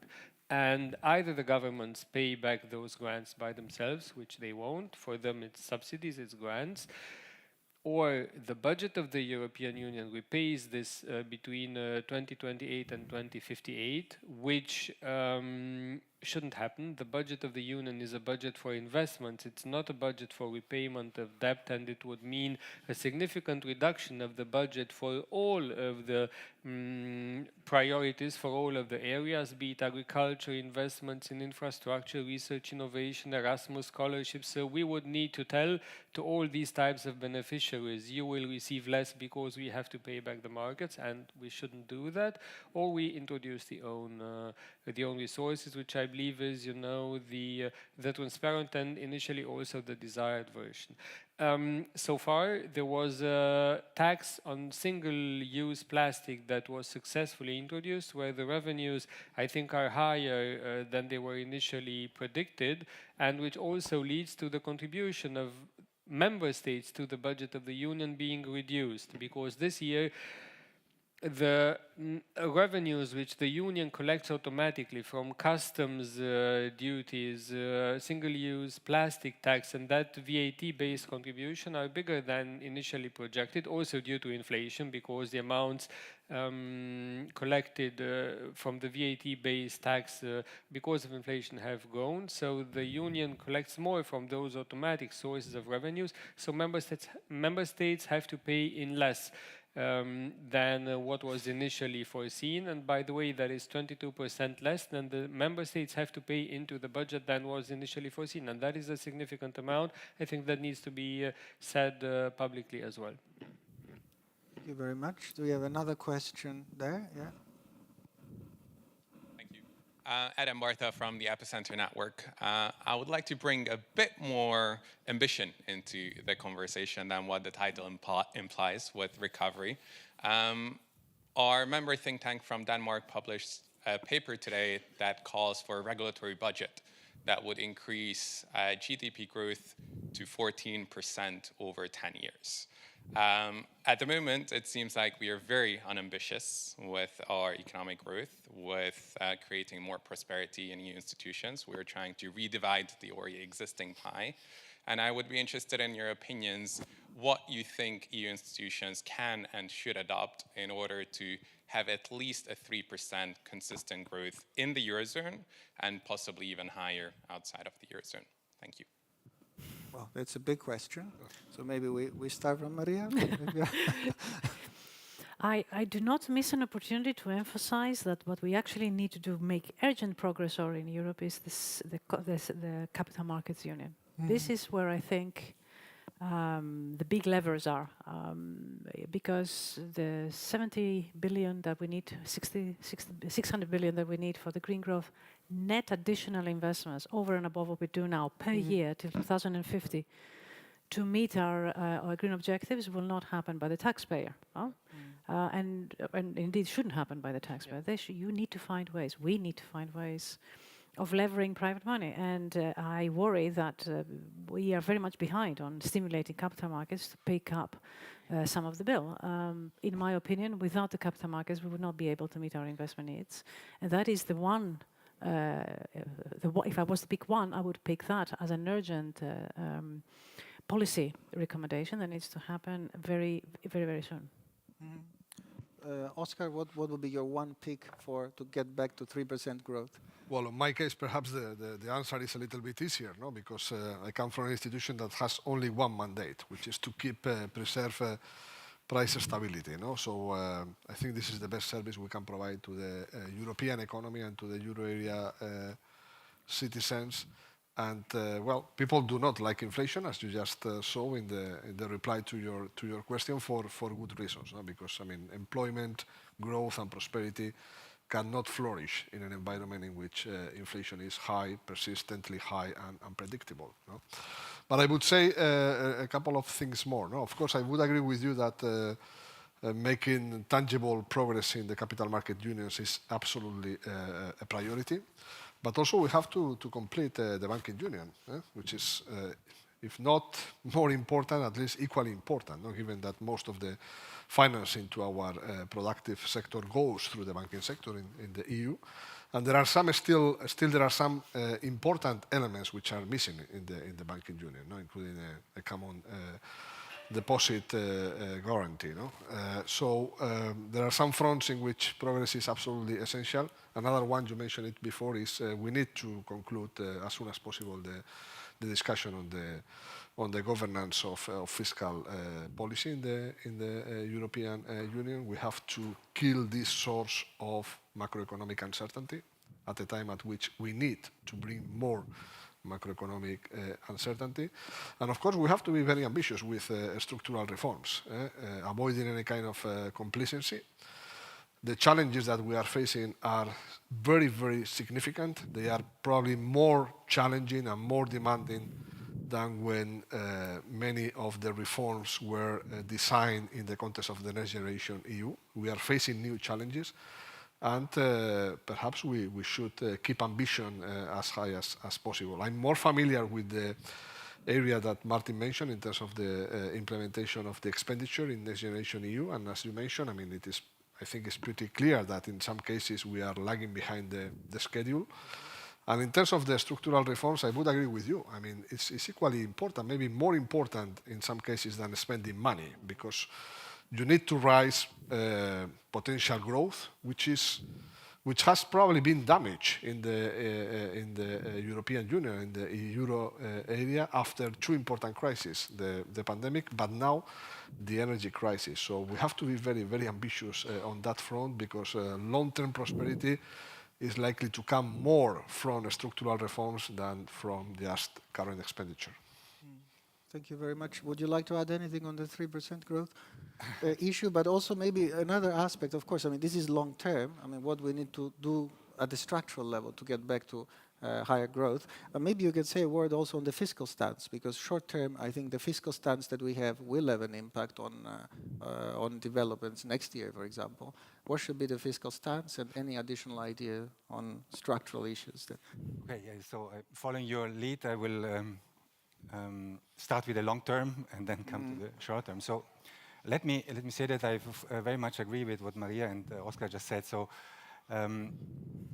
I remember that at the end of 2019, I read a survey among leading economists in Europe about the top priority for the economy in Europe. So this was before the pandemic hit us. So and it was clearly the capital market union and the banking market union. I think this sober judgment, this sober conclusion still holds. It's just that in the meantime, we had to deal with other very urgent things like fighting a pandemic, fighting an energy crisis, and new challenges. So I think if we want to get to higher growth, then we need to tackle these important projects. Then there is also the issue that was mentioned before by the MEP in relation to the question on resources. The more general question is, where do we want to intervene in a federal system, in a general sense? Now, not as an ambition, but in a general sense. Do we want to intervene at a national level? Do we want to intervene at a European level? So I fully agree that it would be bad to communicate, that this costs much more and Europe costs us more in terms of taxes. I think the underlying question is, where do we need to intervene? Where are where is the scope? Where are the economies of scale for intervention at the European level? And there's, I think, a growing understanding that certain things are best dealt with at the European level. That does not mean that overall we have to pay more taxes. It just means that we have to think hard about where it is best to intervene. Defense is now an obvious and very current topic, but there are others. And then let me just echo Maria and Oscar on the importance of structural reforms. I think, again, the pandemic and then the energy crisis, they have, let's say, attracted our attention for good reasons on these two major challenges. But again, I think the understanding that we need structural reforms in some member states, maybe more than in others, is very clear. And that is maybe one of the main avenues towards, well, I don't know, 3% growth, but certainly higher growth. Because, and here I come back then to fiscal policy, if we have a problem of, say, concerns about public finances in some member states, then on the first, let's say, the most important and most evident problem is that there's a shortfall between revenues and expenditure over an extended period of time. That goes up, but in some countries this is because economic growth rates are very low. So we need to also launch again the structural reform agenda. As I said, it was difficult during the last 2 or 3 years because of other very pressing challenges, but this is key. Also for to tackle public finance issues in some member states. And again, I know that in public debate one has to come up with short statements and so on. And I can say this because I work for Fiscal Watchdog, so you will bear with me. But it is also important to recall that we don't have a general public finance problem in Europe. It's not that debt levels are high in all member states. It is not true that there is no fiscal space in the member states. We have some member states, as I said at the beginning, where let's say public finances followed a course that you expect from a macroeconomic point of view, and in others you had a different course of action. But if you then come to then what does it mean for the short term, I think I can just maybe elaborate on a point that was already raised before, namely the policy mix. We mentioned the fact that the energy crisis was in terms of a trade shock, so it hit us all. And let's say among macroeconomists, the best way to illustrate what it means is that the economy as a whole makes a transfer to the energy producers. So we as a whole, as an economy as a whole, we become poorer. you cannot stabilize this.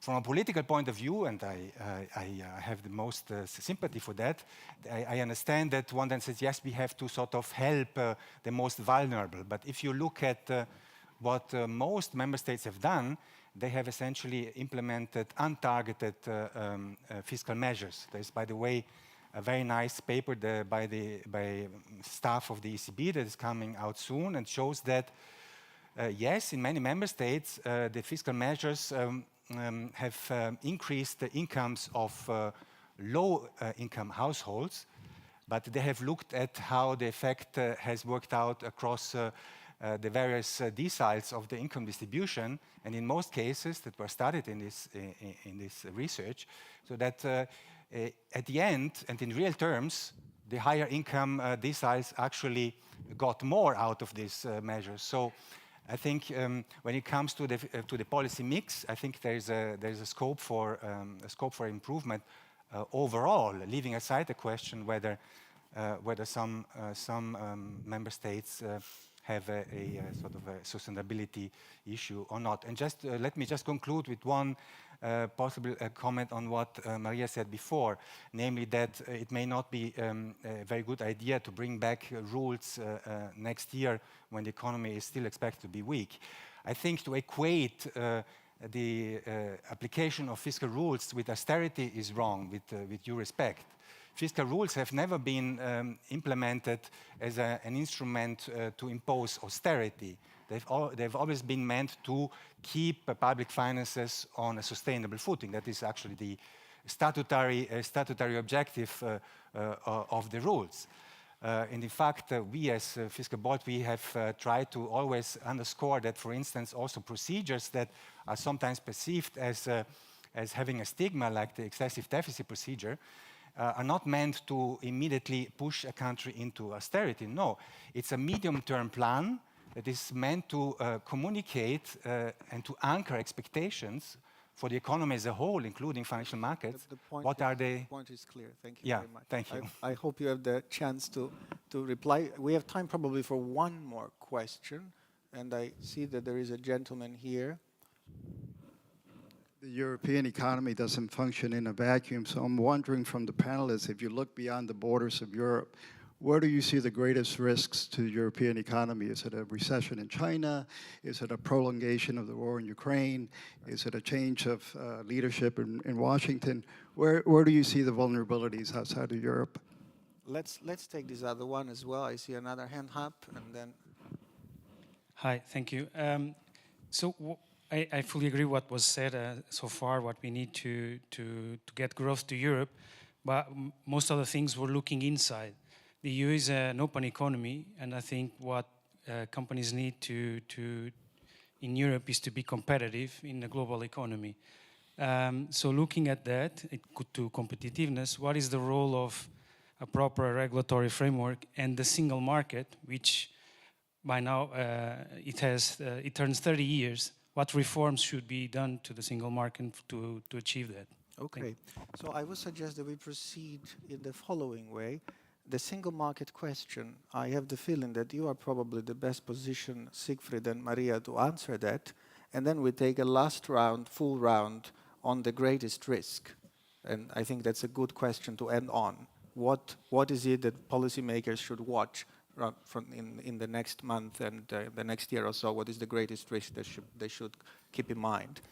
So I suggest that we start maybe from Siegfried. Yeah, so I mean the question was related, Gonzalo, thank you, to the single market and competitiveness. And in the Conference on the Future of Europe, we have together agreed that competitiveness is essential to safeguard the high social standards in Europe. If you talk to citizens, you ask them, how do you expect Europe to be? What do you expect from Europe? They would always tell you higher social benefits, higher salaries, higher pensions, higher minimum salaries. None of them will tell you that I expect fiscal consolidation or I expect competitiveness, but these are needed to safeguard the high security standards that we have here in Europe. And we have managed to anchor in the Conference on the Future of Europe the idea that the European Commission in the future, whenever it puts legislation forward, it should do a so-called competitiveness check, basically to make sure that whenever legislation is being put forward, it does not negatively affect the competitiveness of the EU economy. And so, of course, your question is broad on the single market and on competitiveness, but I believe that the first step that we have to do as policymakers is to make sure that whenever we put legislation forward, we make sure that ideally it does not negatively affect the competitiveness of our economy. So if it does, and if it does, it should be, you know, as limited as possible. I believe that's important as a first step. Thank you. Maria, feel free also to react to Martin's point if you want. Yeah, well, maybe just first on this, I think it's absolutely essential that we maintain the high standards of Europe. The question is how to do that. I think if we resort to protectionism, this is very tempting. This is going to sincerely damage our competitiveness. And I think in the context of a world, and it pertains also to the question of the risks, there is a very big risk of isolating ourselves because the world is running in this direction. But if we deglobalize in a way that actually brings back higher costs, this is going to be very detrimental to our economies. On Martins, of course, the way that Martin phrased it is absolutely correct. But I think timing is matters. It would have been a lot easier if we were at the breadth of the tip of growth and then introduce what effectively would be greater restrictions on the way we use fiscal policy. But of course, he's right. It is about the long term. It is about discipline. Just that. Very, very shortly, the greatest risk, like 30 seconds each, starting from Martin and ending with Siegfried. Right. I will stick to, let's say, my area for fiscal policy. I have no particular view on external risks, but from my perspective, the risk is that we are hit by another big, possibly external shock, and then there is not enough room, for instance, in the fiscal area in some countries to react to it. So that's a risk. Oscar? Well, we are the most open economy out of the largest economies in the world, much more than China, but also especially than the US. So what happens outside is very critical for us.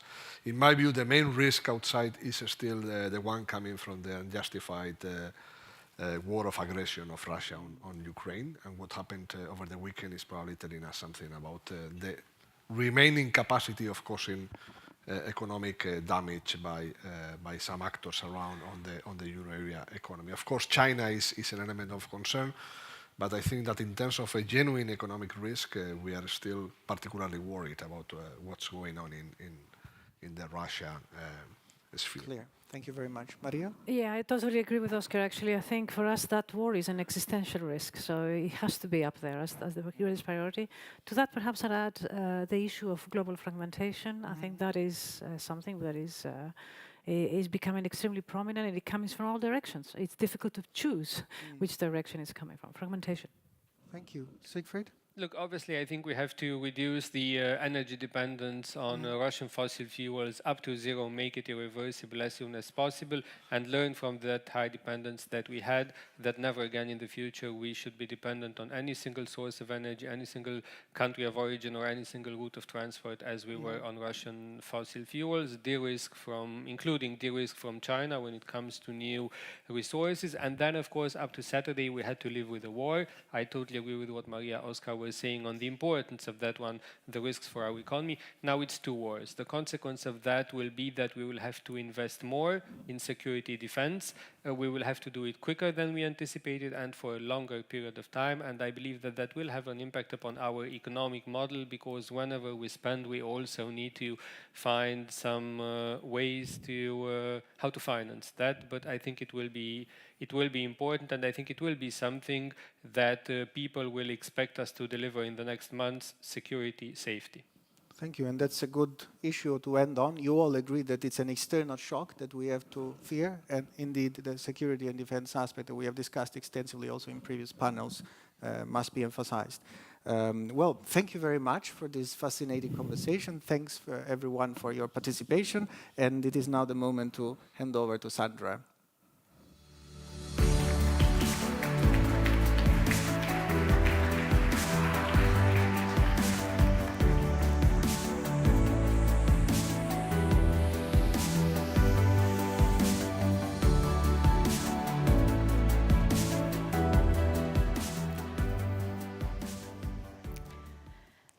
Thank you, dear Federico. Thank you also to our distinguished guests for concluding the panel on Europe's economic outlook.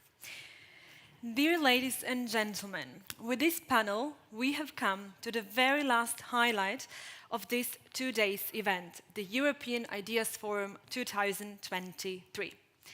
I would now like to pass the floor to our president, Mikuláš Dzurinda, who will introduce a very special guest.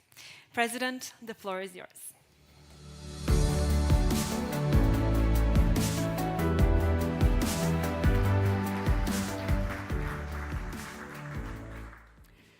My dear friends, as Sandra has already indicated, our 2 days conference is slowly but surely coming to its end.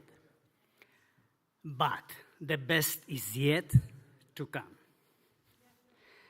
After the opening of the European Ideas Forum by the EPP President Manfred Weber and the video message from European Commission President Ursula von der Leyen, I have the pleasure to welcome one of the most inspiring, the most dynamic, but also the most popular politician that does require no special introduction. Ladies and gentlemen, please welcome the President of the European Parliament, Madame Roberta Metsola. Dear Madam President,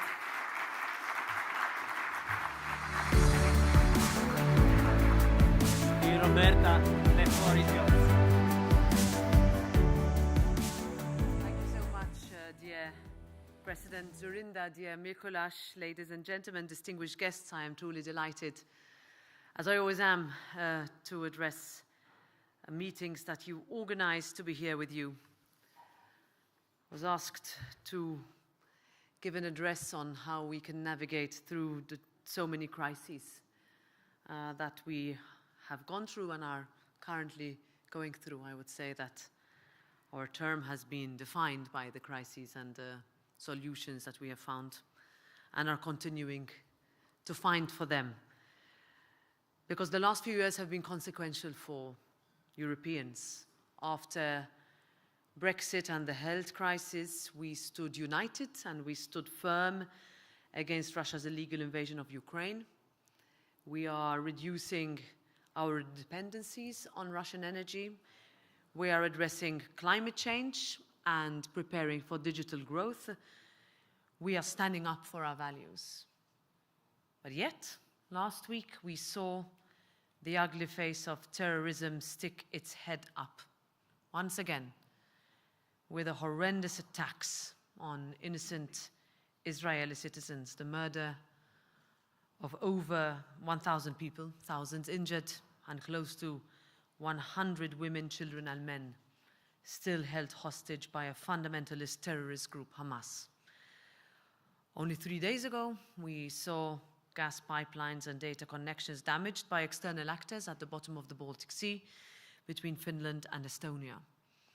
The challenges that the European Union has met, we have faced them head on. They have shaped us, they have united us. And historically, the European Union has pulled out stronger from setbacks. And going forth, it must continue on this path. I would say it has no choice but to do so. We must keep striving to make Europe a place of opportunity, of equality of opportunity, of safety and security, of prosperity, of dignity and jobs, where everyone can reach their full potential without different tiers of access. And that means finding ways forward that matter to a new generation and a new wave of Europeans and European member states. Enlargement is our union's most strong geopolitical tool, especially in this current geostrategic environment. An enlarged EU that is based on clear objectives, criteria, and merit serves as an investment in peace, in security, stability, and prosperity on the European continent. This is a transformative process that can only produce outcomes that benefit everyone. And this is why the European Parliament called very early on for Ukraine and Moldova to receive candidate status. This is why we want now to go to the next step by the end of the year, if these countries meet the requisite conditions. To do this, we must start a genuine EU discussion on what it means when that happens. What do we mean by true and proper reform? What and whether we have what it takes to meet this defining moment for Europe? My answer is a resounding yes. We can be proud of our innovations and successes to date. To spark a post-pandemic economic recovery, we came up with the unprecedented Next Generation EU Fund. To facilitate the green transition, we adopted the revision of the emissions trading system. We helped to shield our households and SMEs further from the impact of the green transition with our social climate fund. We have complemented all this effort with a revised renewable energy directive, and in parallel, we have adopted and adapted our common agriculture policy to new climate targets. In addition to this, we can speak of our determination in getting a Digital Markets Act and a Digital Services Act adopted while preparing groundbreaking legislation on artificial intelligence. And in ensuring this, we make sure that innovation can thrive in Europe whilst keeping a human-centric approach. We get the right balance between embracing change and protecting citizens' rights. We have also advanced in the fields of security and defense, for example, by incentivizing the joint EU procurement of defense products and the EU production of ammunition and missiles in support of Ukraine. This would have been unthinkable, even days before the Russian invasion. And we are still painfully aware that this is not enough, that we need to do even more.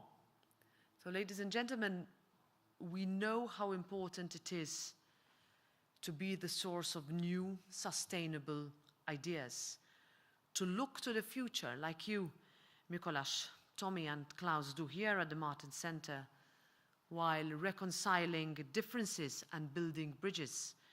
We know what it means to seek and build solutions that last. We must do that on migration too. We all agree that we need more resources to address migration challenges. And the package of proposals on the table, legislative proposals, are not perfect, to be clear, but they can deliver on people's expectations without forcing them to retreat to the easy political fringes or extremes. Yes, migration remains one of Europe's most pressing concerns, and election after election, it continues to rank as one of the top preoccupations of European citizens across all member states, invariably. Now we have a way forward that could break the deadlock. Every state in the European Union has a responsibility to deal with migration. Now, this is not something that any state, however, can deal with alone. We need meaningful solidarity between member states, either in terms of relocation or, crucially, in terms of return of those people not eligible for protection in Europe. No state would be able to exonerate itself from responsibility anymore. We also all agree to support all member states struck by natural disasters quickly and effectively, because when citizens in those member states look to Europe the most, we must be ready. And we need continued solidarity here. And that means that when those citizens look to Europe, the answer cannot be that the money has run out. It is for all these reasons that we must discuss making our long-term EU budget fit for purpose. The combined effect of the pandemic, the invasion of Ukraine, and rising interest rates means that our EU budget has been stretched to its limit, I would say beyond its limit. We have been resourceful so far in redeploying existing funds that we are already have made available. However, we must not allow our borrowing costs to eat into or even cut EU programs that benefit our citizens directly. And this is super important for the European Parliament, such as Erasmus or Horizon. And we have a duty to react. Funds are finite, and we must pay back our debt. The European Parliament's proposals for a budget revision takes this very clearly into account. You had Siegfried Muresan earlier here. I'm sure he filled you in on this. Now, going forward, we will need to put our money where our mouth is when it comes to competitiveness. And that is how we generate real, sustainable economic growth, which is necessary to sustain our ambitions.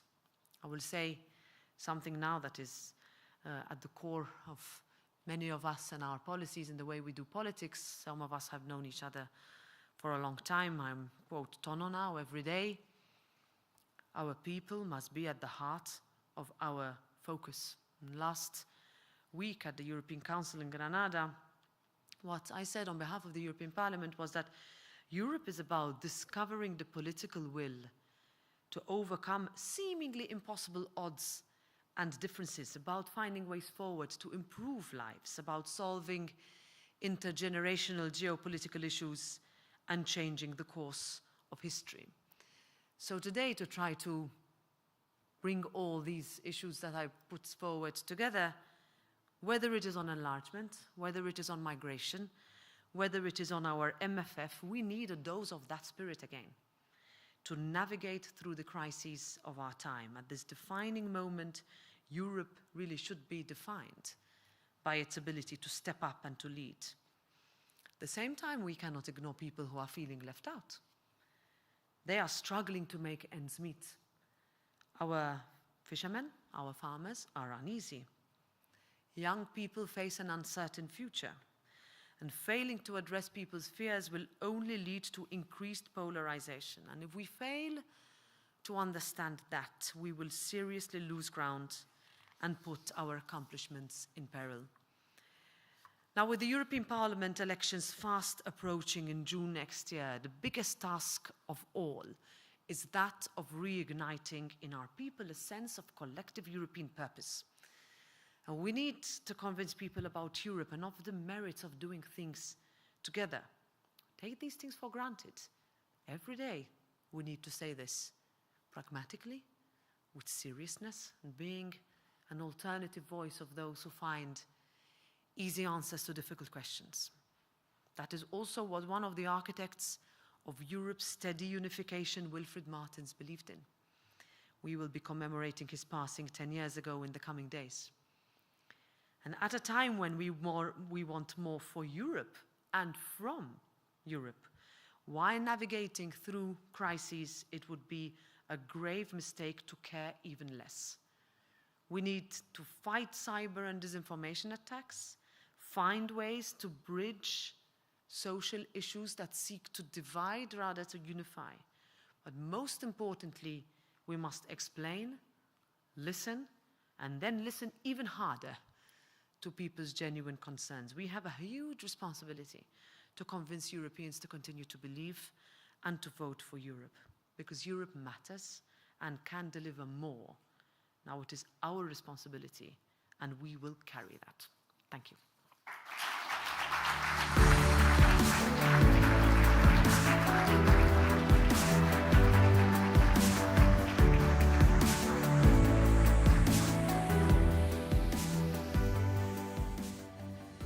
Dear President Metsola, on behalf of the Martens Center, we thank you very much for your invaluable support and your remarkable words. Your leadership and insights continue to inspiring us all. My esteemed audience and dear viewers, this marks the last point of the EIF 2023. I am pleased to welcome Member of the European Parliament and Secretary-Treasurer of the Martens Center, Antonio Lopez Isturiz White, who will officially close the European Ideas Forum 2023.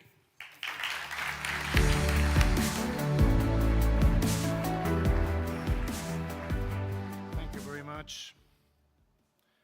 I believe I'm the only thing standing between fantastic speech by Roberta and the coffee that you all deserve after these 2 days of work, so I will be brief. First of all, as always, my utmost admiration and congratulations to Tommy, the staff, Peter, and the staff in the Martens Center for this organization. It's like a mini EPP Congress, this. Very good. And the panels, I was the other day reading a little bit about the contents. It's good that someone speaks about education nowadays. I was surprised. Finally, someone speaks about education, one of the big problems that we are facing in our societies. And so many other things that you have confronted during these 2 days. I was realizing as I came also that on Sunday, some of us, we will see each other in the commemoration of Wilfried Martens. And as you know, I worked with him 10 years as his Secretary General. And I remember always at the beginning, I was coming to the office. I always tell this anecdote. No, I was young, I was coming from national politics in Spain. And I came every morning, President, there is a crisis, there is a crisis. And he was sitting relaxed, 12 years Prime Minister of Belgium, quite a record, as you remember. And he was looking at me, you know, with all my displays, Latin show, you know, of crisis. And he was always, you know, when I finished, said, Tono, wait, let's see, maybe we have something that we can cook here with this crisis. And we did. I remember some moments that we went through in DPP, also in the creation of this foundation, which was not easy at the beginning. And that kind of spirit that was shown, by example, what a perfect thing to have a Maltese to lead the navigation through the crisis. When you are sailing in the Mediterranean, I have gone through, in my life I have sailed a lot, and not in Malta, I wish, I have to go, by the way, but in Mallorca. And when you face storms, you know if you have the right kind of boat to face it, that you cannot play cat and mouse with the storm. You have to go through, okay? You have to face it. That's the only way to get through in a difficult situation. Well, that's what we have to face here. And what we need is precisely what we have heard before, and these days, leadership. I was quite clear when I left my position as Secretary General of BP about that. Still 1 year later, I continue to talk about it. We need leadership, strong leadership. There's nothing bad about strong leadership, if it's for the right cause. And us is, we are Democrats, we are few. Many countries are running to the fatal attraction of authoritarian regimes. It's easy, it's very attractive. They pay you, they say. They don't ask what you do. They don't tell about the second chapter, like China, like Russia, Turkey, Iran, Venezuela, and so many others. It's time for us to recognize, and many of the challenges that you have spoken about these 2 days, they all refer to this single battle. Let's call it like this, it is. They know, still we don't know. We have been living 80 years. After centuries, we have been living 80 wonderful years. If you want to live more years in this wonderful European Union, you know what you have to do. Most probably, you will have to fight, not wars, but you are going to have to fight for it. It's not going to be given for granted. We have seen these days, it was mentioned by Roberta, what happened in Israel. I have clear, and I know that the EPP, the Martens Center, Mikolas, Roberta, and many of you, we have clear that we will be in the right side of the history. This question of Israel, what has happened, this vicious attack, this attack to all of us by a terrorist organization, because make no mistake, it's against all of us, because there is a bigger aim in this. Iran wants the Middle East destabilized.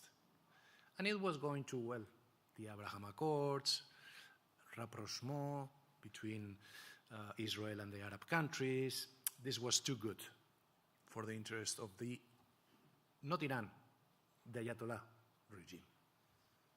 And they have done whatever they always do in the Middle East, in Europe, anywhere.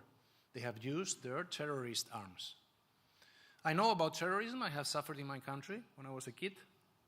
And the consequences, I said this morning in the group meeting, no emotions about terrorism. There cannot be no emotions.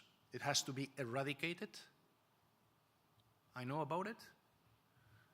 Because these people, they don't have any logic. So still I see the media and the discussions, you know, what is behind all this. Don't try to lose your time looking for any logic. It's just serving a higher purpose for some people that they have more clear than us how they want the future world. So, the main anthem of this meeting was the future, no, of this European Union. Because, ladies and gentlemen, here we are. We have to decide in which side of the story we are. And this will take decisions to be made. I know that this is not something very popular in the European institutions, but from now on it will have to be the case. I am happy that decision makers like Roberta, who spoke before me, are in this group of people. It gives me some comfort knowing that she is there. I don't know about others, especially in the socialist side, that they are now jumping at the idea of already criticizing Israel only 4 hours after we learned that there were 40 babies beheaded in their cradles, and they are already attacking Israel. I believe that now is the time for us in DPP to show, I'm talking as a member of DPP, as a humble member of our parliamentary group and of the party, that is the time for DPP to decide if we are going to play about elections next year or we are going to take the lead. I know it's a tough decision, I know, but it has to be taken because others are not in that. Finally, I like to be positive. DPP has done it in the past. Our leaders have done it since the creation of this European Union, and I'm sure that somewhere in our political family, the flame will start again. Not to save the European Union, that is what we have been doing now for 80 years, facing other more imaginative political forces that at the end are a disaster for the economy, for the social affairs, anything that they touch, they destroy. But for the future of our citizens and our ideals that we like to speak a lot, but now we have to defend them. And that is very different, ladies and gentlemen. So, I was going now to talk a little bit more, but I keep my promise. Thank you very much again, Nicolas. Fantastic that we are very proud, you and I, of the work that it has been done. I have heard about colleagues talking about, some of the panels, and well, I hope that this also has some positive influence for the decision makers, that they have to take these tough decisions in the future to come. Thank you very much.